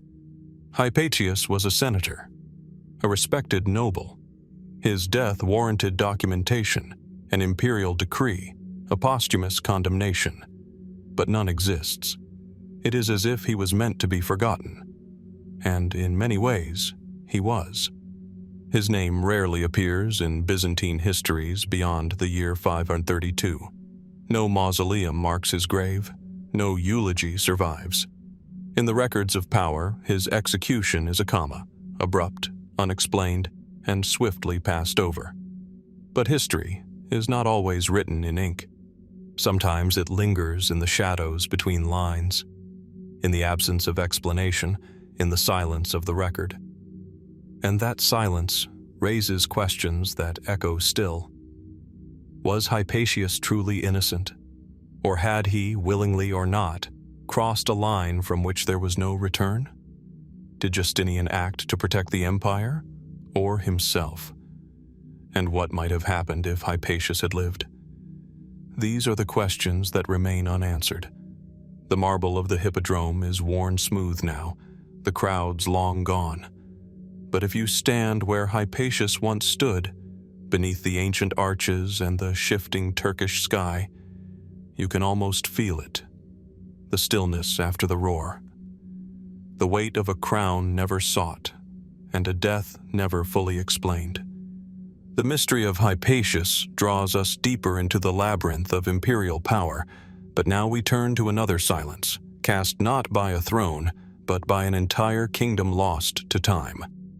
As the intricate webs of Constantinople fade into silence, we now shift our gaze eastward, to the vast, unforgiving steppes of Central Asia, a land once thundered over by hooves, ruled not by emperors in marble halls, but by khans who carried empires in the wind. Among them, none stood taller, nor fell more suddenly than the Xiongnu. The cold wind sweeps across the Mongolian plateau, stirring dust over grasslands that stretch endlessly into the horizon. Here, where the sky meets earth with no interruption, the land remembers. It remembers the thunder of cavalry, the flutter of horsehair banners, the clash of bronze and bone. It remembers the rise of the Xiongnu, one of the most formidable nomadic powers of the ancient world, and its equally baffling disappearance. At their height in the 3rd century BC, the Xiongnu Confederation commanded a vast and powerful domain. Their influence extended from the Altai Mountains to the edge of the Chinese heartlands. They were fierce warriors, strategic diplomats, and cunning adversaries of the Han dynasty. And yet, by the close of the 1st century AD, they were gone. Not defeated entirely, not erased by one crushing battle, but splintered, scattered, dissolved into history with barely a trace. What happened to the Xiongnu? Historical texts, especially from Han Chinese sources, offer a partial narrative. They speak of a powerful adversary, a people unified under the title of Chanyu, their supreme leader. Under rulers like Modu Chanyu, the Xiongnu created a loose confederation of tribes that rivaled the centralized might of imperial China. They conducted raids, extracted tribute, and controlled the Silk Road's early arteries. For centuries, they were not merely a nuisance, they were a threat. The Han dynasty tried diplomacy, then war. Emperor Wu of Han launched massive military campaigns against the Xiongnu in the 2nd century BC, weakening their grip but never entirely breaking it. Later, Han strategies evolved, divide and conquer. by the 1st century AD, Han diplomats played rival Xiongnu factions against each other, and the Confederation began to fracture. Mainstream history tells us that internal civil war and external pressure led to the Xiongnu split into northern and southern groups. The southern Xiongnu were absorbed into Han territory, settled as vassals and border guards. The northern Xiongnu, resisting this fate, fled westward and vanished into the steppe. And this is where the mystery begins. Who were the Xiongnu, really? And where did they go? Some historians have suggested that the Xiongnu did not disappear at all, but rather transformed. A theory long debated proposes that they migrated westward over centuries and re-emerged as the Huns, who would later terrorize the Roman Empire under Attila. Linguistic and cultural similarities have been noted. Some burial practices, weapon types, and even nomadic governance structures between the Xiongnu and early Huns appear uncannily alike, but the evidence is circumstantial, and no direct archaeological link has ever been proven. Could an entire civilization simply vanish from the eastern steppes and reappear on the frontiers of Europe, leaving no definitive trail? Or were the Xiongnu absorbed into other emerging powers, like the Xianbei, or even early Turkic tribes, gradually losing their distinct identity as intertribal warfare and shifting alliances reshaped Central Asia? Then there is the silence of the steppe itself. While Han sources survive, they are not impartial.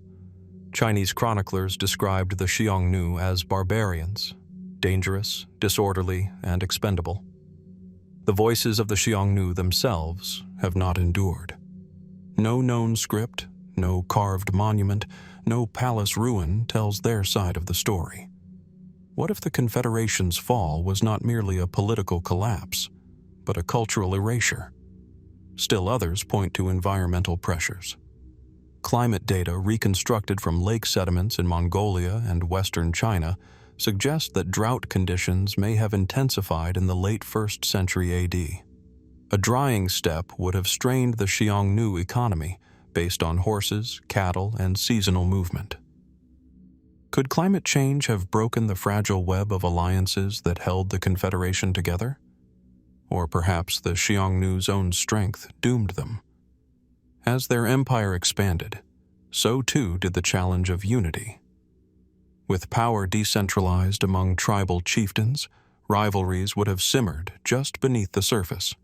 When Chinese tactics amplified these divisions, the Confederation may have simply imploded, not in one dramatic fall, but in a slow, irreversible unraveling. Yet, even these explanations feel incomplete.